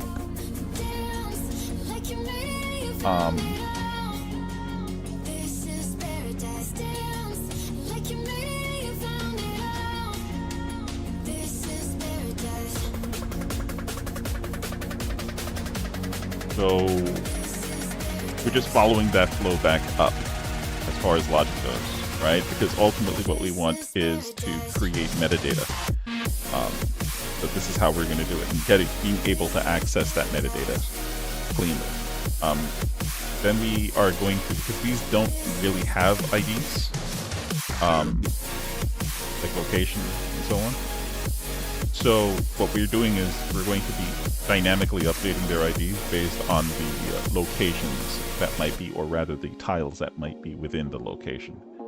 So now, let's say down the road, if I want to make this a kind of game where cities can conquer tiles from other cities and expand their area, we can now do that through this system, right? So we could just do something like add and remove for the tile, which will then remove a particular tile and then update the ID here. And by doing that, let's say we wanted to draw like a fictional, not a fictional, but like a representative line between the different territories. We can just check now the tiles inside of this territory and have like a good idea when we're doing something dirty, like trying to get tile from this level. We can just check the integer and then try to find convert that into a vector 3 for all of them. Find the one that's closest to that vector 3. And we're just doing this through the IDs by using the vector 3 distance, and then sample that one first before we sample anything else to see if they have that tile or not. Right? And that minimizes the amount of iterations we have to go through. So that's what we're setting up right now. Just the ability to access this information through any way, doing it as dirty as possible while still trying to be as clean as possible while doing that.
if you're interested in what this is just doing, it's basically because we're using hex as our, you saw like the hex patterns for the, so we're using a hex grid.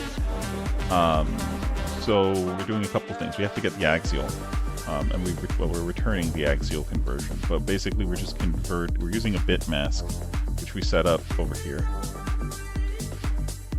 right?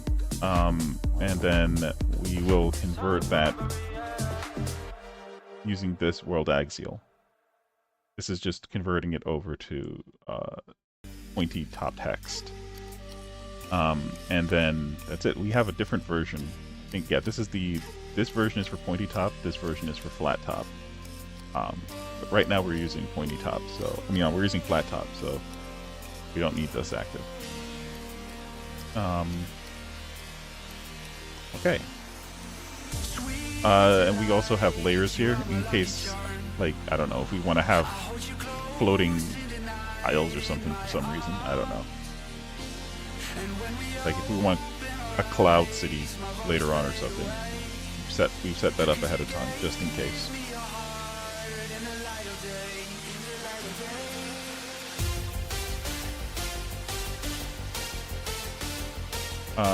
Yeah. Okay. So that's basically what's happening here. Right, and this is deterministic, so no matter what, it will always give back the correct vector, vector 3 in this case. This one is for vector 2.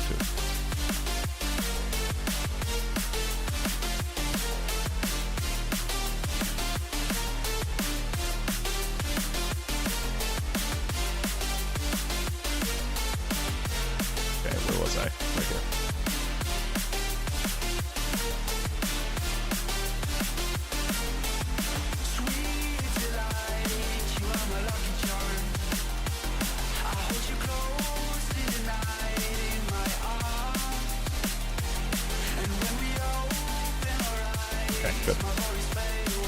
Alright, so let's get back.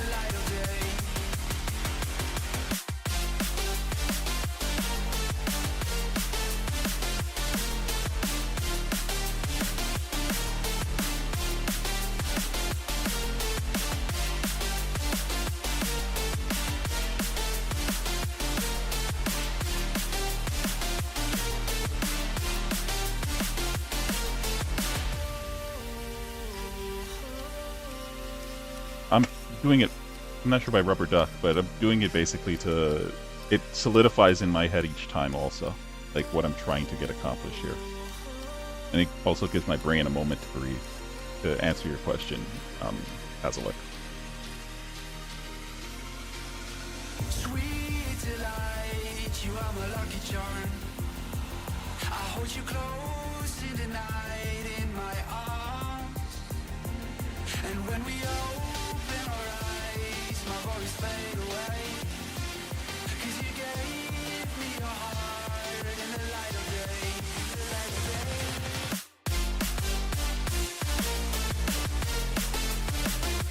Should we even do this?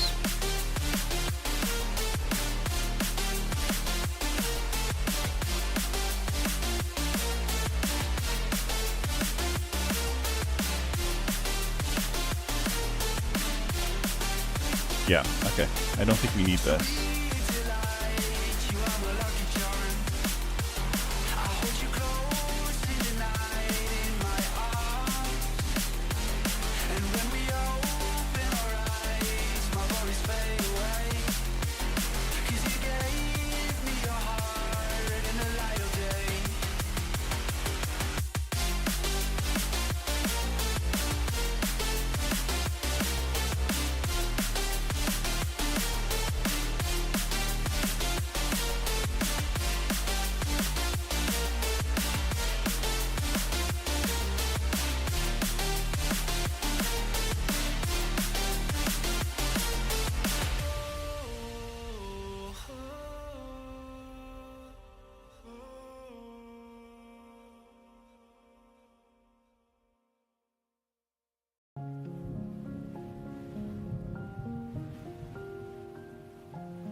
voice breaking down. If the lightning comes to strike, I'll be the projection on the wall that it lights. I can't so line, just look into the sky and follow the light. My fate in my own hands, demon.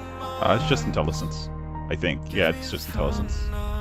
I don't have. I need to subscribe in order to get the Copilot for Right now, give me the thunder.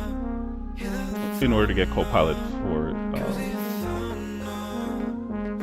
Microsoft VSS. Oh, yes.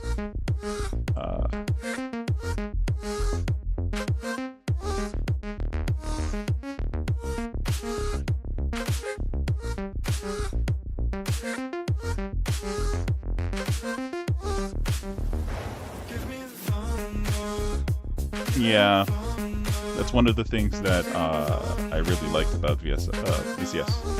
It's just that autocomplete saves so much time because it gives suggestions as well, and it's like, oh, this is actually what I meant to reach. Like, this part of the code is what I'm trying to do. You know, it's kind of like having the documentation right in front of you.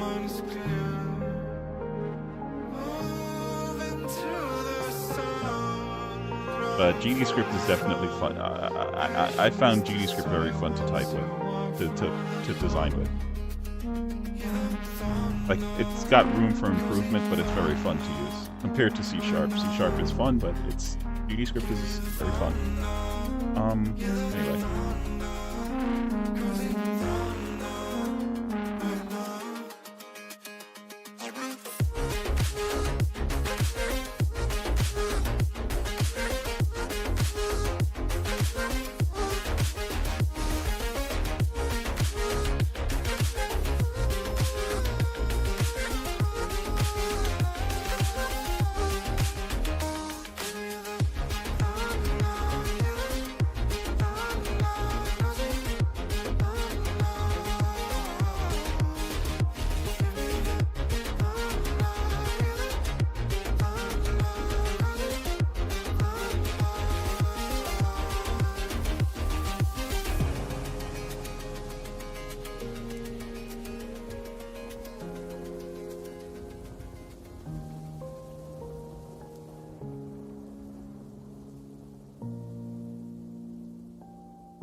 Oh, I got you.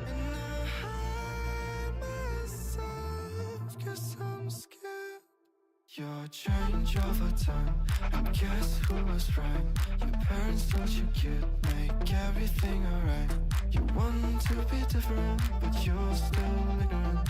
You want to have control. You run away from home, desperately looking for strength. No place you can go, no one to stand by your side. Too scared to get help. You want to have control.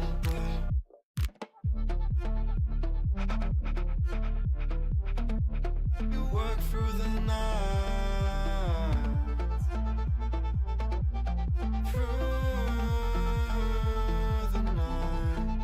Your change over time, and guess who was right? Your parents told you could make everything alright. You want to be different, but you're still ignorant. You want to have control.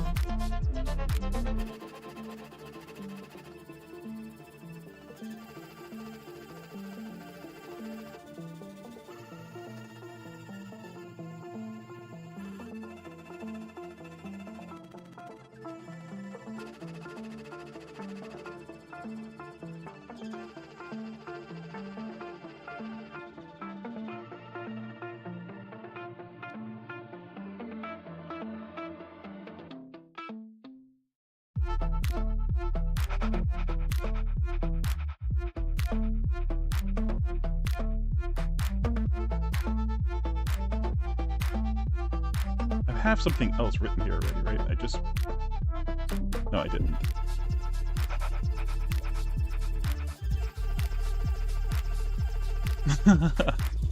I'll help you out a little bit.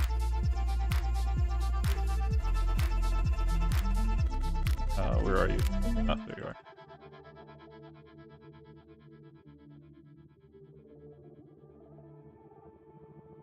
It will take everything from you. I know from experience.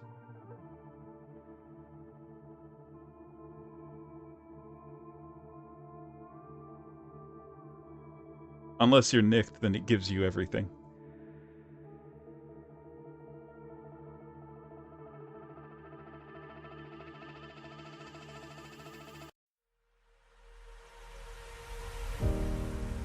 Nothing could have prepared me for the high stakes heartbreak that surrounds me. You want me, you won't let me go. So I burn so I can feel you coming like a wild. I don't think we need to do this. I'm just a fuel, baby, you're the light. We can just do it like this. If I'm not careful, you'll burn right through my soul. Burning like a wildfire. Sometimes you just gotta type it out and you'll see it. You know, it's like one of those things.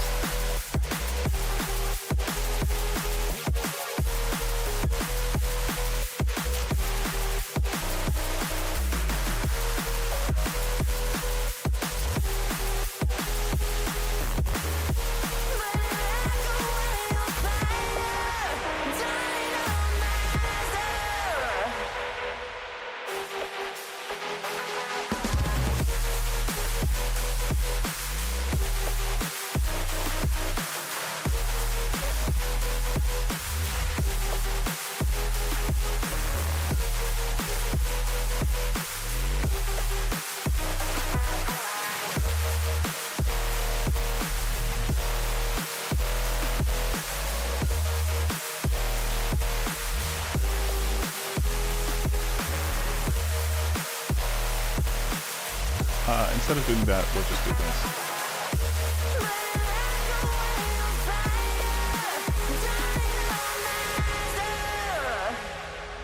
Oh, oops. How will I know if I'm ready? The demons unleashed from your mind hold me steady. 'Cause you want me, you won't let me go. So I burn slow. I can see you coming like a wildfire. I'm just a fuel, baby, you're the light. If I'm not careful, you'll burn right through my soul. Burning like a wildfire. Not careful, you'll burn right through my soul. Burning like a wildfire. Dynamizer.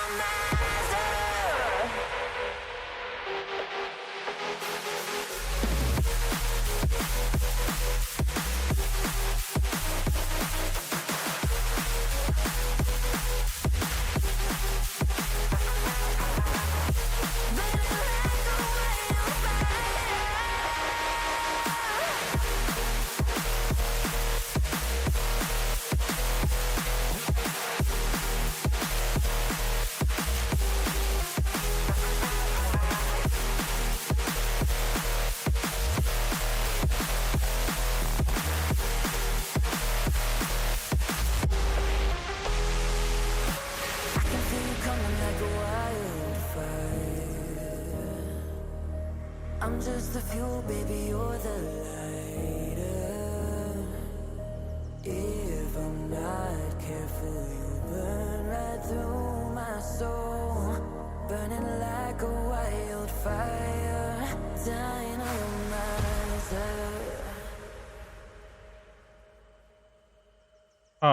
You can, okay, hold on. I'll show you what the game looks like. Hold on. I don't mind. I think it gives me a break anyway. Give me 1 second.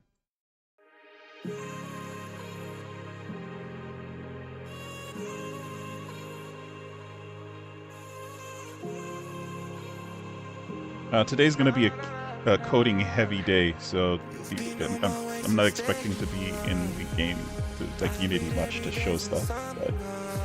But, so this is just let me make sure everything is set up. Put this on build. So this is what we have so far. I think 3 days ago I finished making my single access. So this is the result of single access, basically. Here.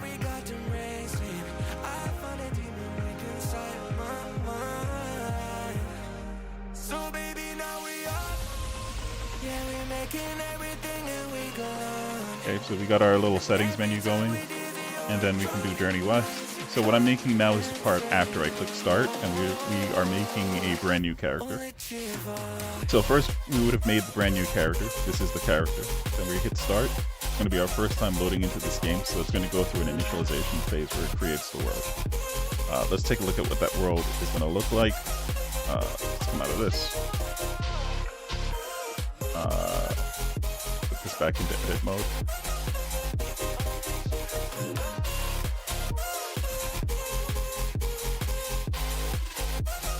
Now, I don't know why my left click is not going to be working for this. Code is choosing not to. Not work. Yeah, it's not working. That's just middle click not working. So let's go back to the scene. Where's the character?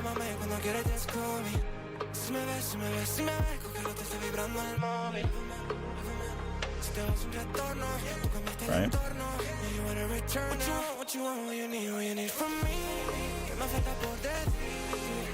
There we go. So basically each one of these tiles needs to have some type of definition. Well, they all have definition, but we need to make a what I'm working on now is creating the metadata for it, where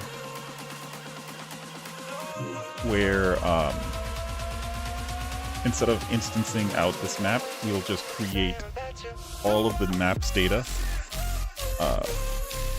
up to the space that it needs as raw data that can be read and then manipulated and then saved as persistently. So when you go back between different games, any changes that you've made to this map, like let's say a meteor came down and hit this map and there's now a crater right here, that'll be saved inside of the metadata. When you load back in, you'll see your crater there. Right now, the way that it is that it's deterministic based on the name that I put in for the world generator. So like right now, it's HyperNT is the name that I've put in. That was HyperNT came in and wanted to see what was going on also. So that's the world, but that's this world seed that we have right now. Try again. Let's put in your name and see what we get. I like HyperNT's world though, so I'm gonna keep that one.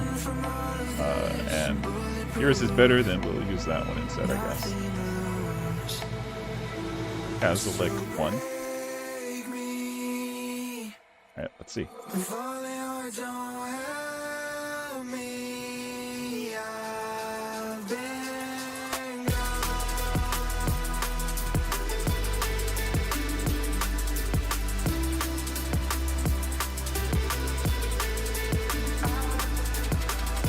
So we're always at the equator, so it's pretty tame around here. But we're near the equator. I think the equator's like somewhere over here. But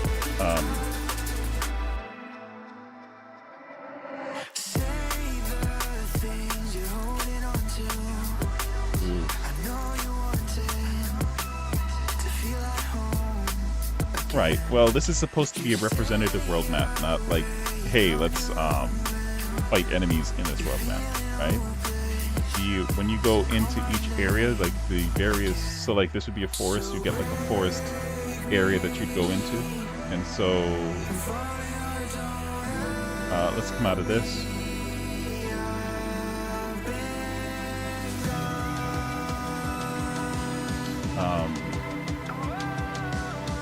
No, we don't want to save anything. Okay. So let's load this. And let's activate the player. And the player's weapon, sure. We haven't made the enemies work again, they used to work. I just changed the way things work, and I haven't hooked them in yet. But so I'm not going to be able to fight anything yet. I was working on the world stuff, and then I was going to go back and hook the enemies in proper. What's going on here? Why am my mouse is... Oh! There we go. Okay, there we go. Forgot to turn on the...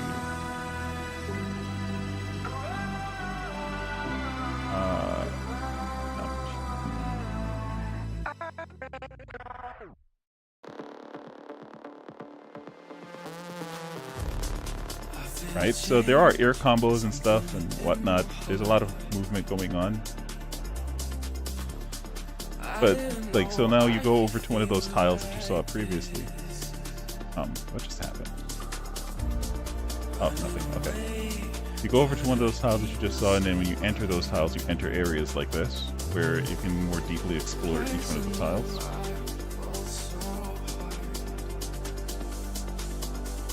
And fight enemies and so on. Just, you know, pick up your herbs, go fishing, all this other good stuff. That's the idea.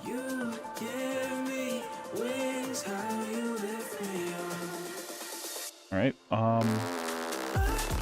that's it. So we made the single access, which is going to lead us through each one of the steps of the game. So right now we're just making the, unload this. Right now we're just making the metadata for the world's locations, which is pretty heavy lifting. Hope that answers everything.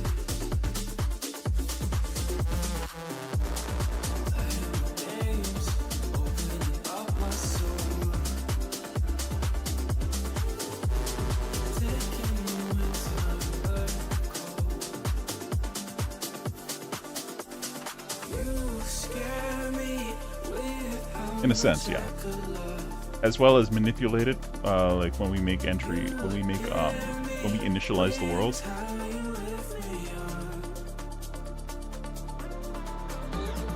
So that's how you would like to do it, but because the world is so large, when we start doing lookups on that, it's going to be painful. And so what I do is I have like an integer conversion. There's a bunch of different things that I'm doing using bitwise on the back end in order to speed up a lot of the searching that could be happening at any point. So that's a nice idea. Maybe so we are kind of doing what you're talking about. So if you look here, and keep in mind that when we do this, we're doing this without actually identifying or without actually placing these objects in the world.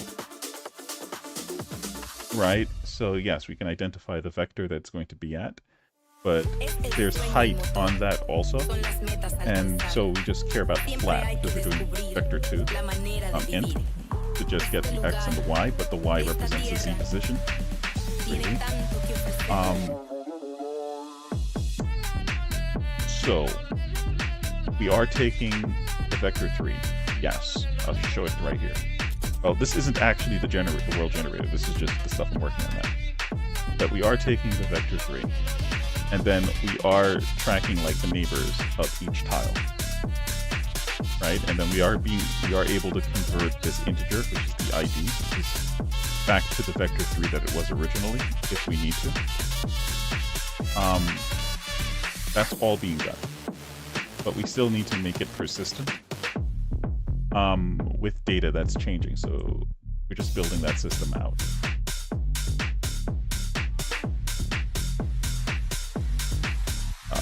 Okay, let me get back to what I was saying.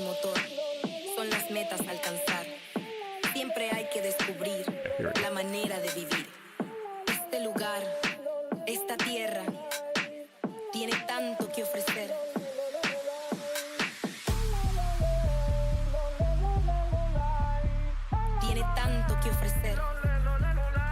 Okay, so we need to do regions. Okay. Oh, we were here. Okay.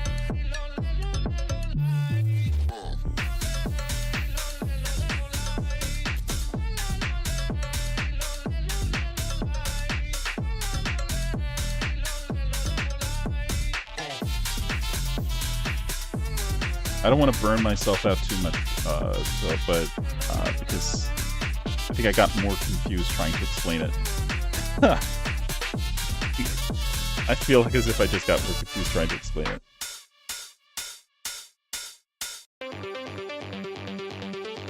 Like, you see, this shouldn't have been necessary. You could just do this.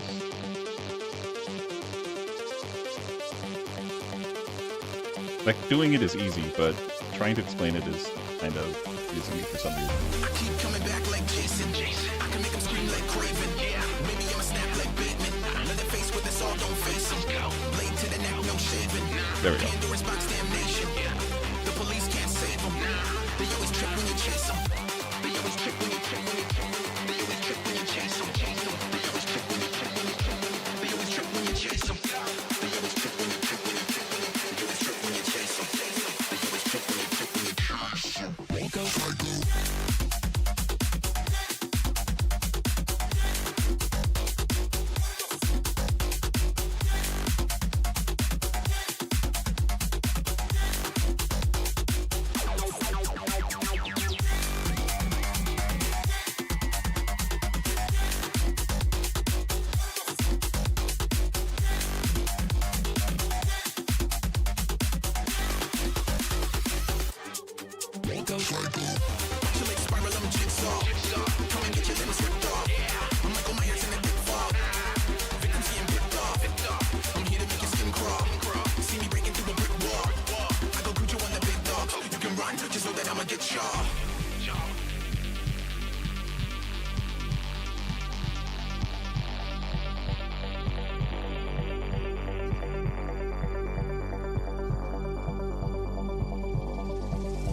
Location.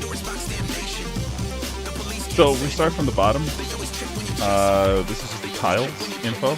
Again, there's a whole other side of this that I haven't, like I showed it earlier in the video or in stream, but I'm gonna be on this for right now. But basically, this is the tile info that is going to be the metadata of each tile. Then we have the location that is holding this info on a hash set.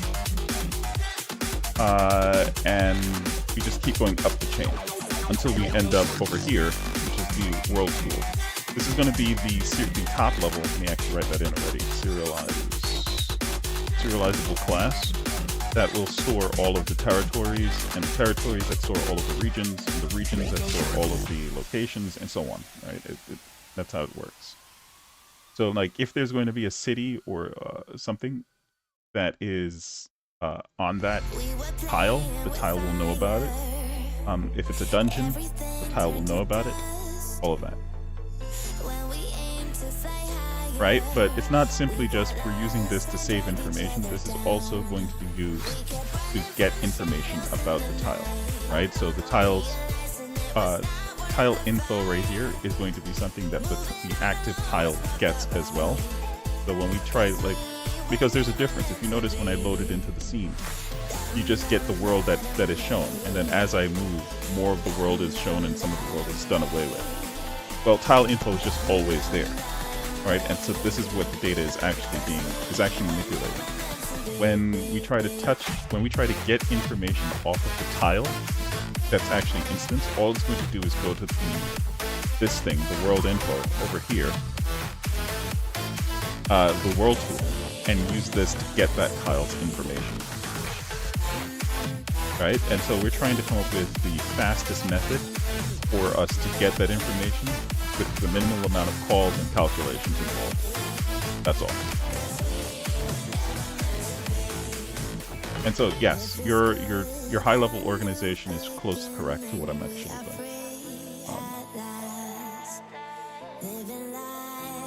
Right? You just need to flip the region to the location. Flip those two, and you're basically where I am.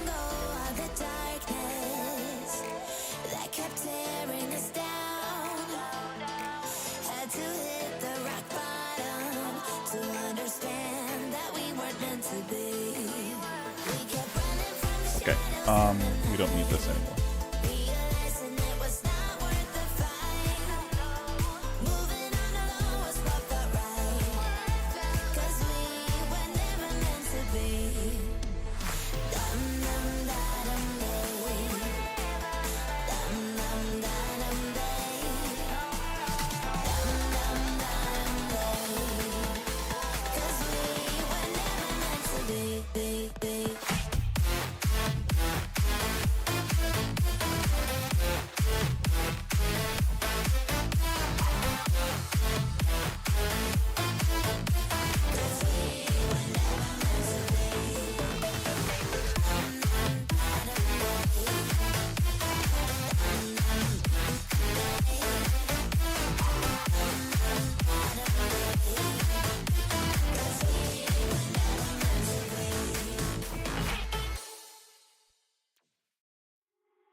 myself.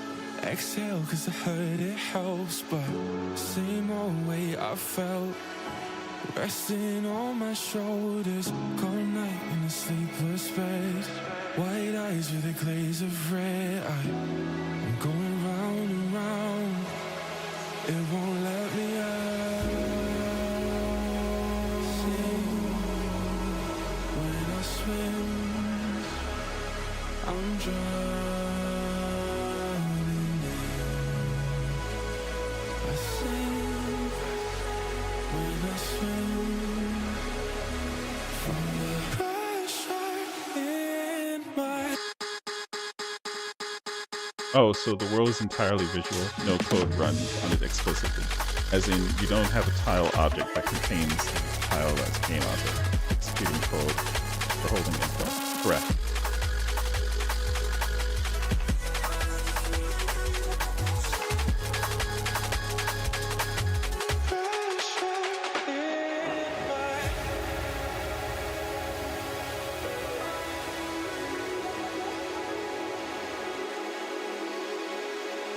Right? We want to separate out the visual from the code, so that's the idea.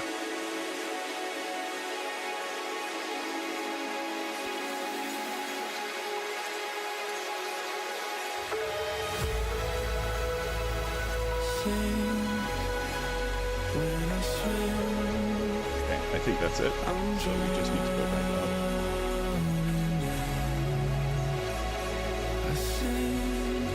Correct. And in this way now, since we've separated that, like let's say an NPC is on a specific tile, the only thing the NPC needs to worry about is the integer value that marks its location. And then we can always just check that NPC's integer value. And then, because all tiles are stored as integers instead of as vectors, and we can figure out where that NPC is exactly on the map, even if the map isn't loaded, that they're at. Right, and pull up their exact information, the location information, and just run update on that location's information if we need to. So like if that tile has a quest on it, then we can, and that NPC was completing that quest, we can complete that quest and give that NPC the award for completing that quest. All of this happens on a separate simulation without actually having to load the area. Tell me what you want. Tell me what you want. Tell me what you're feeling inside. Just gonna take you out. Right, and it'll hopefully in the end be update based rather than player loop based. Sorry, event based rather than player loop based.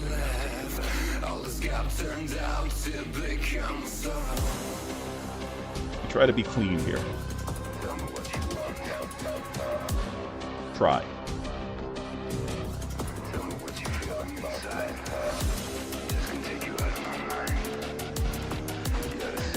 I actually showed the hex map before. Give me a second.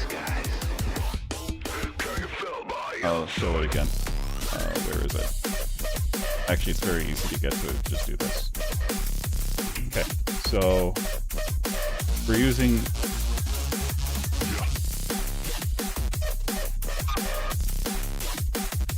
That's fine.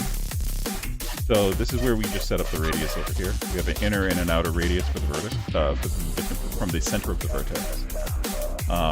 And we just provided this total. So this is just the world's size, right? So we could go with a radius of 370, and 8192 is safe for now. The reason why I'm considering that safe is because we're using a bit mask also over here. And we're setting that bit mask to 15.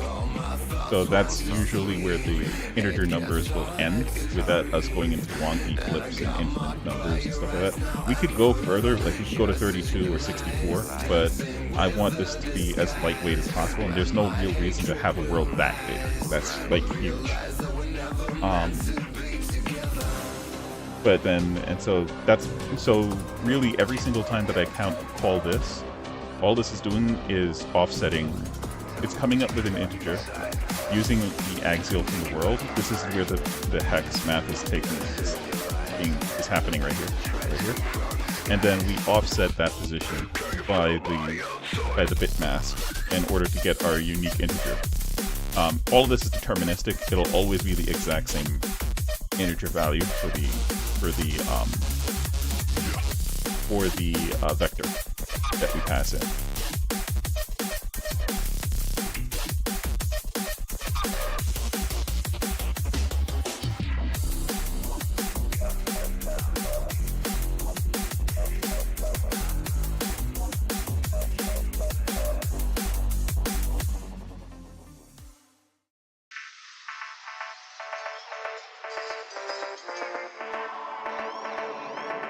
There's just two types of math going on, and it's pretty tame. Hex math is always a little bit tricky, but the bit math is very simple. Like, trust me, if you actually did it, you figure it out pretty quick. It's not crazy.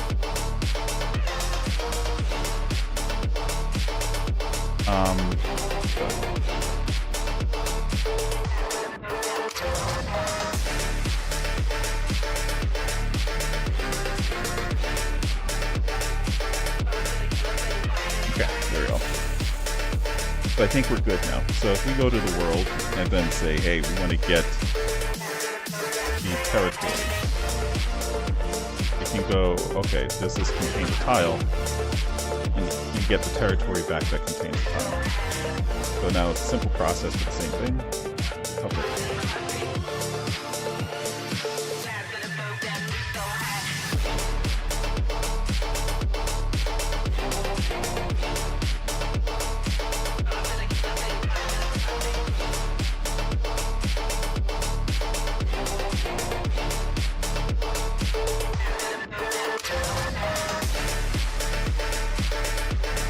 Actually, wait, what?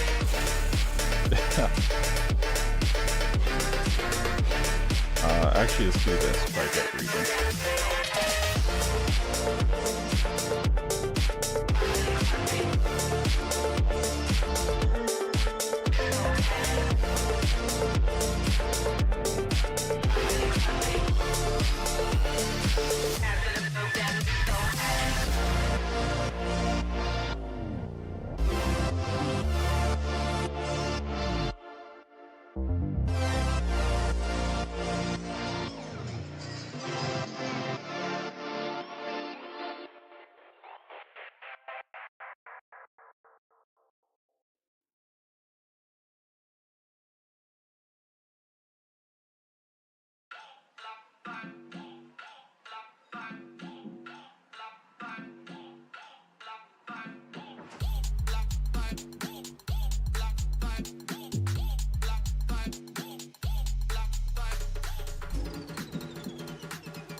Oh no. What am I doing?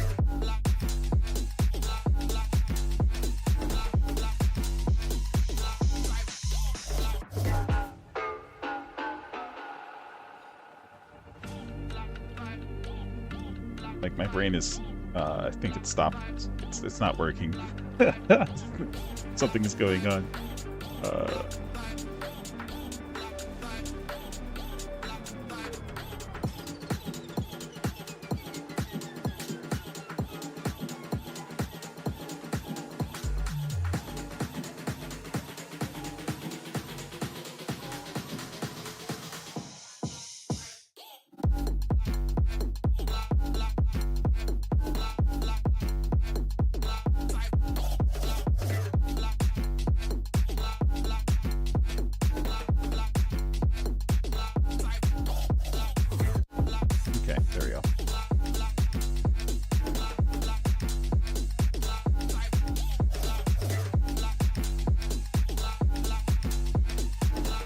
I think we need to do this.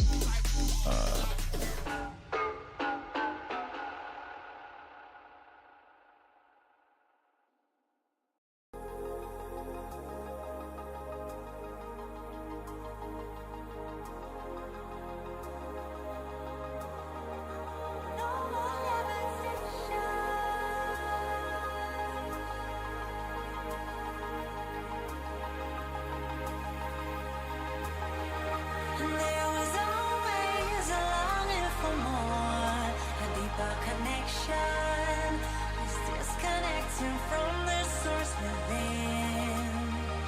There were parts of my core. There we go. That's faster than what I was originally. Wisdom hidden, locked up in my soul. Oh, now it's the time to realign, reconnecting my foundation, reunite. Oh, I'm digging, got my feet on solid ground. No more levitation.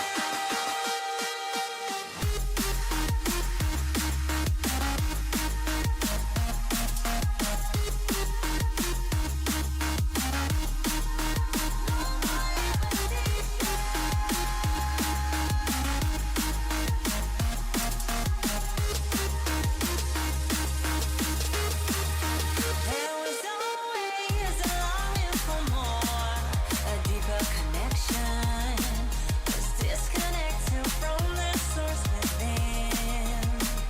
There were parts of my core, senseless and frozen. Okay, so now we just need to make a try-get region inside of territory.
There was always a longing for more, a deeper connection, was disconnected from the source within.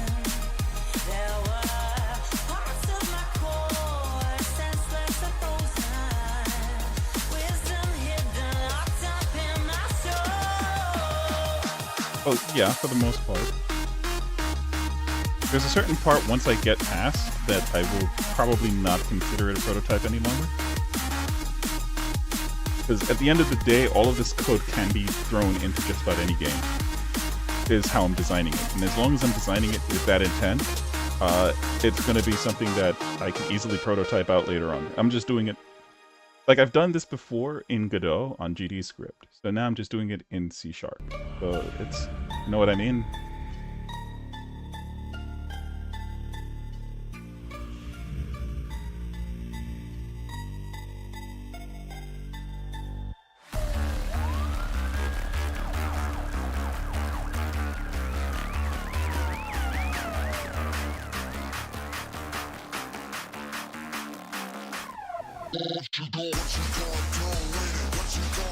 Okay, so try get the region, whether it contains a tile or blah, blah. What you gonna do? The out region. Awesome. Okay. So then at this level, alright, got it. Now let me see you go.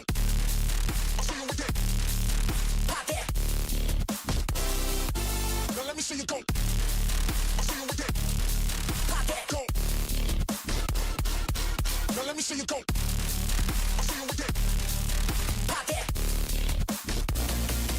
Now let me see you go. Go. Go. Go. Go. Go. Go.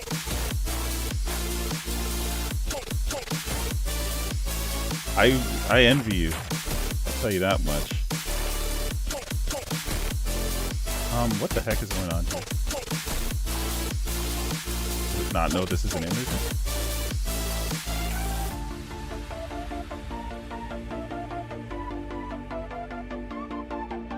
Oh, I see.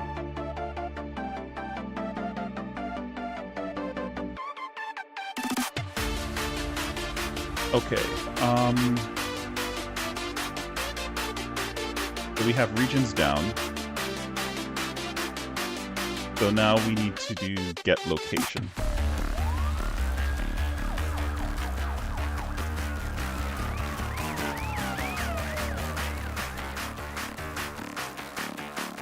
Don't envy me, man. I think there's a certain skill requirement to be able to just say, this is functional, this works, and I got it done in an hour. There's another gentleman who pops by here every once in a while, and he does 1 hour game jams, like, you know. Goes by the name of Stoner if you recognize the name. But he's a different breed of animal.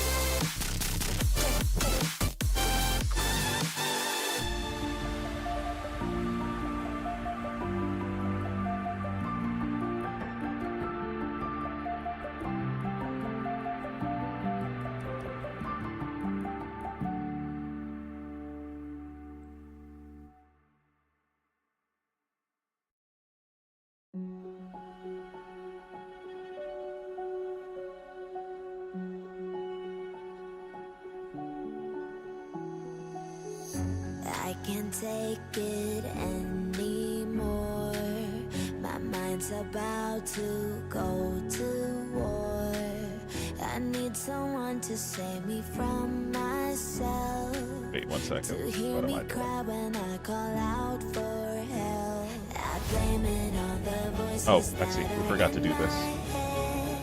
Wondering if they'll ever be put to bed. Feels like I am close to reaching my wit's end. Holding out, but I'm about to blow it up like a volcano.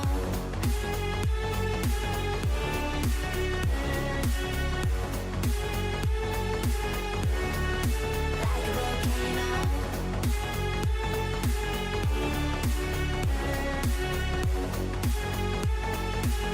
Blow it up like a volcano. What you do, what you do, what you do to me? Can't you see what it means when you set me free? What you do, what you do, what you do to me? Can't you see what it means when you set me free? Another day to lose control. There's a fire in my bones. My Couldn't do an hour, not anything of substance at least. My mates and I participate in Pirate Jam twice a year, and that's basically my only voting for the year. That's crazy. I think I would become super rusty if I don't, like, I become rusty off of even while coding still. So it's like, if I don't code, then I'll just become, I need to go over that learning curve again and again each time.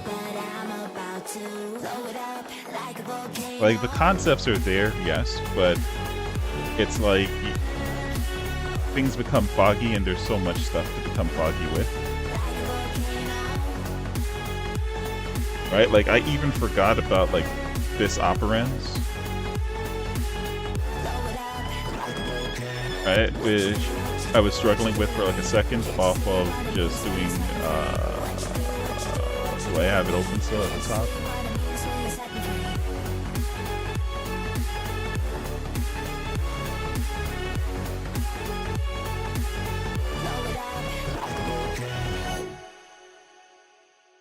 Yeah, there it is. Okay.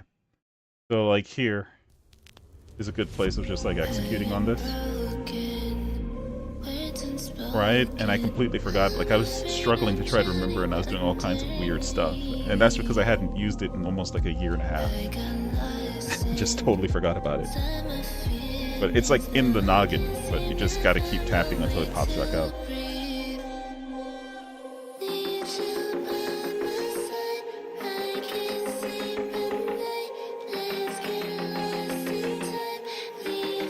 It's very useful for initialization.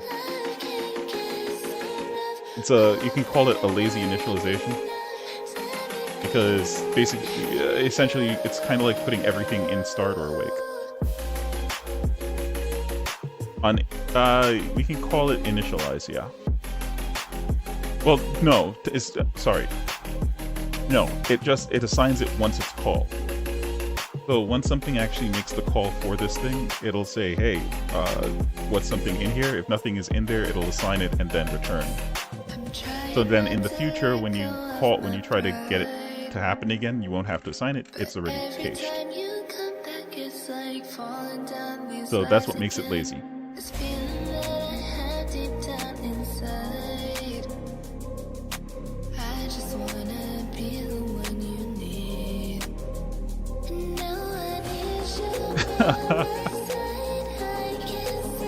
C# is a very powerful language. Like I said, I love GDE script, but C# definitely has some things that are really cool.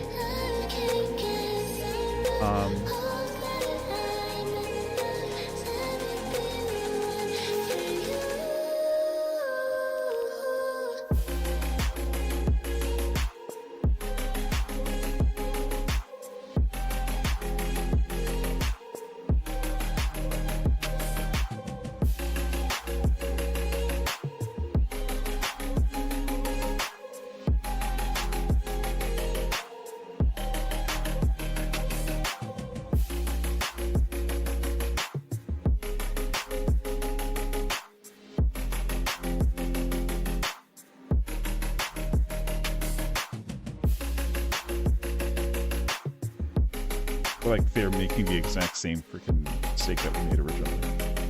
I caught on to it like later.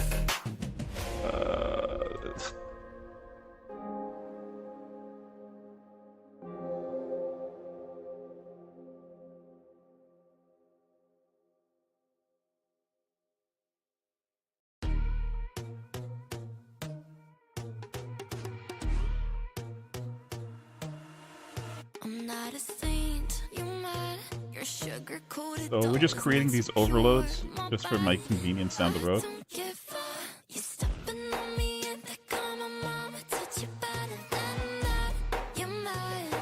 There we go. Let's just grab this. Two things.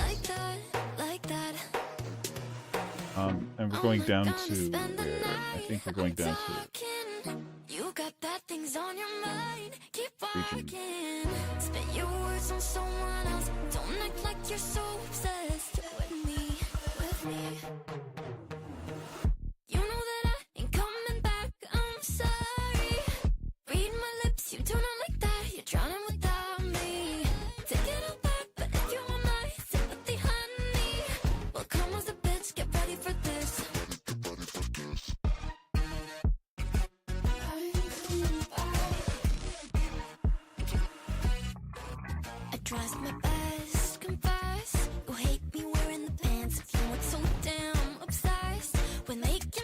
Hey, Lane. Thank you. I just caught it too, like it was like, I think it's up here somewhere. You said, right? Yep, right there. Thank you so much. Lane, oh my, Unity, a nightmare for consoles. Is it? I've always heard that it's really their system for building, their system for handling console builds was pretty solid. News to me if it's not. Part of the reason why I downstream looked at Godot and was like, it's just the nightmare of having to hire someone to handle dealing with consoles.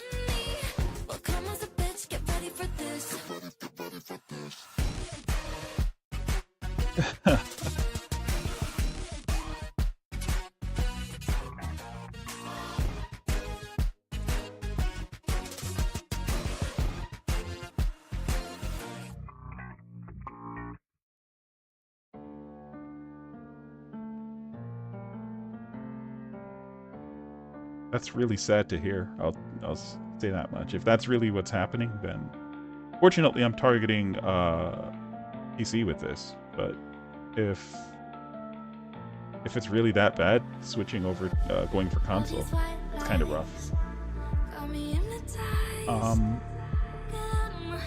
Okay, so we need to do this. It's only a matter of time. Shifting my paradigms.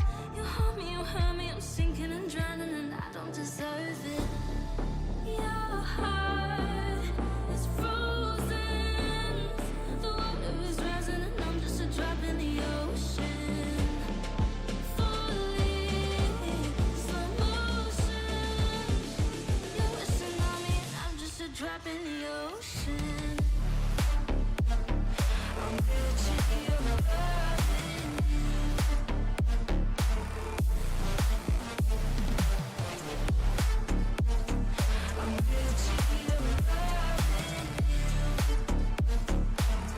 Okay, that should do it.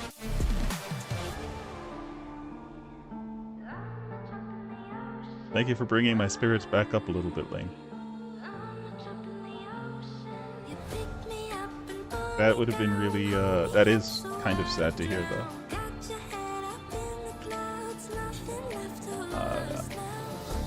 Okay. I have a ton of different musings that just keep popping up. Like, one of my pet peeves with this is that whenever you do list or hash that or anything like that, it likes to bring up NUnit first. It's just something that my IDE has been trained for doing accidentally. Okay, and finally, we have the get tile public. Cool.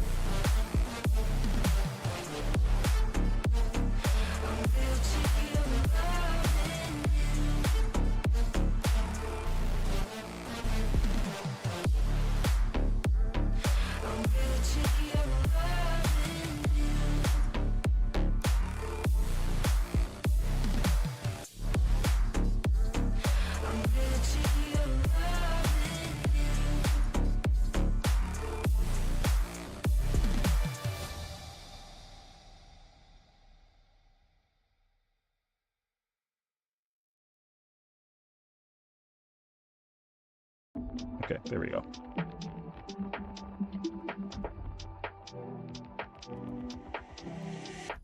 Oh shoot, this can't be equal to anything. This is a struct, so we just defaulted out. Baby, you know it wasn't yesterday we lost track and we couldn't find a way. 'Cause I still love you, oh, I still want you, I still need you, yeah, I still love you. Cool thing about this is each time that we go down, it's actually pretty straightforward.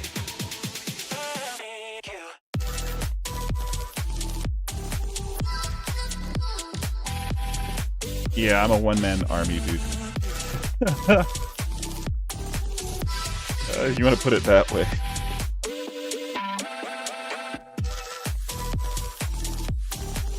I will be working, I assume I'm going to be working with another gentleman by the name of Mr. Apothic, who is an artist. Predominantly, he's an artist/writer, so I'm going to be working with him and his important other, as well as an audio guy, I think, in a Godot project. That should probably be happening in a couple of, maybe like another month or so. I'm not sure. Back to the days when we were both okay. Baby, you know it wasn't yesterday we lost track and we couldn't find a way. 'Cause I still love you, oh, I still want you, I still need you, yeah, I still love you, I still want you. Oh, what am I doing? Thank you for catching that. I'm just like typing. Give me a second.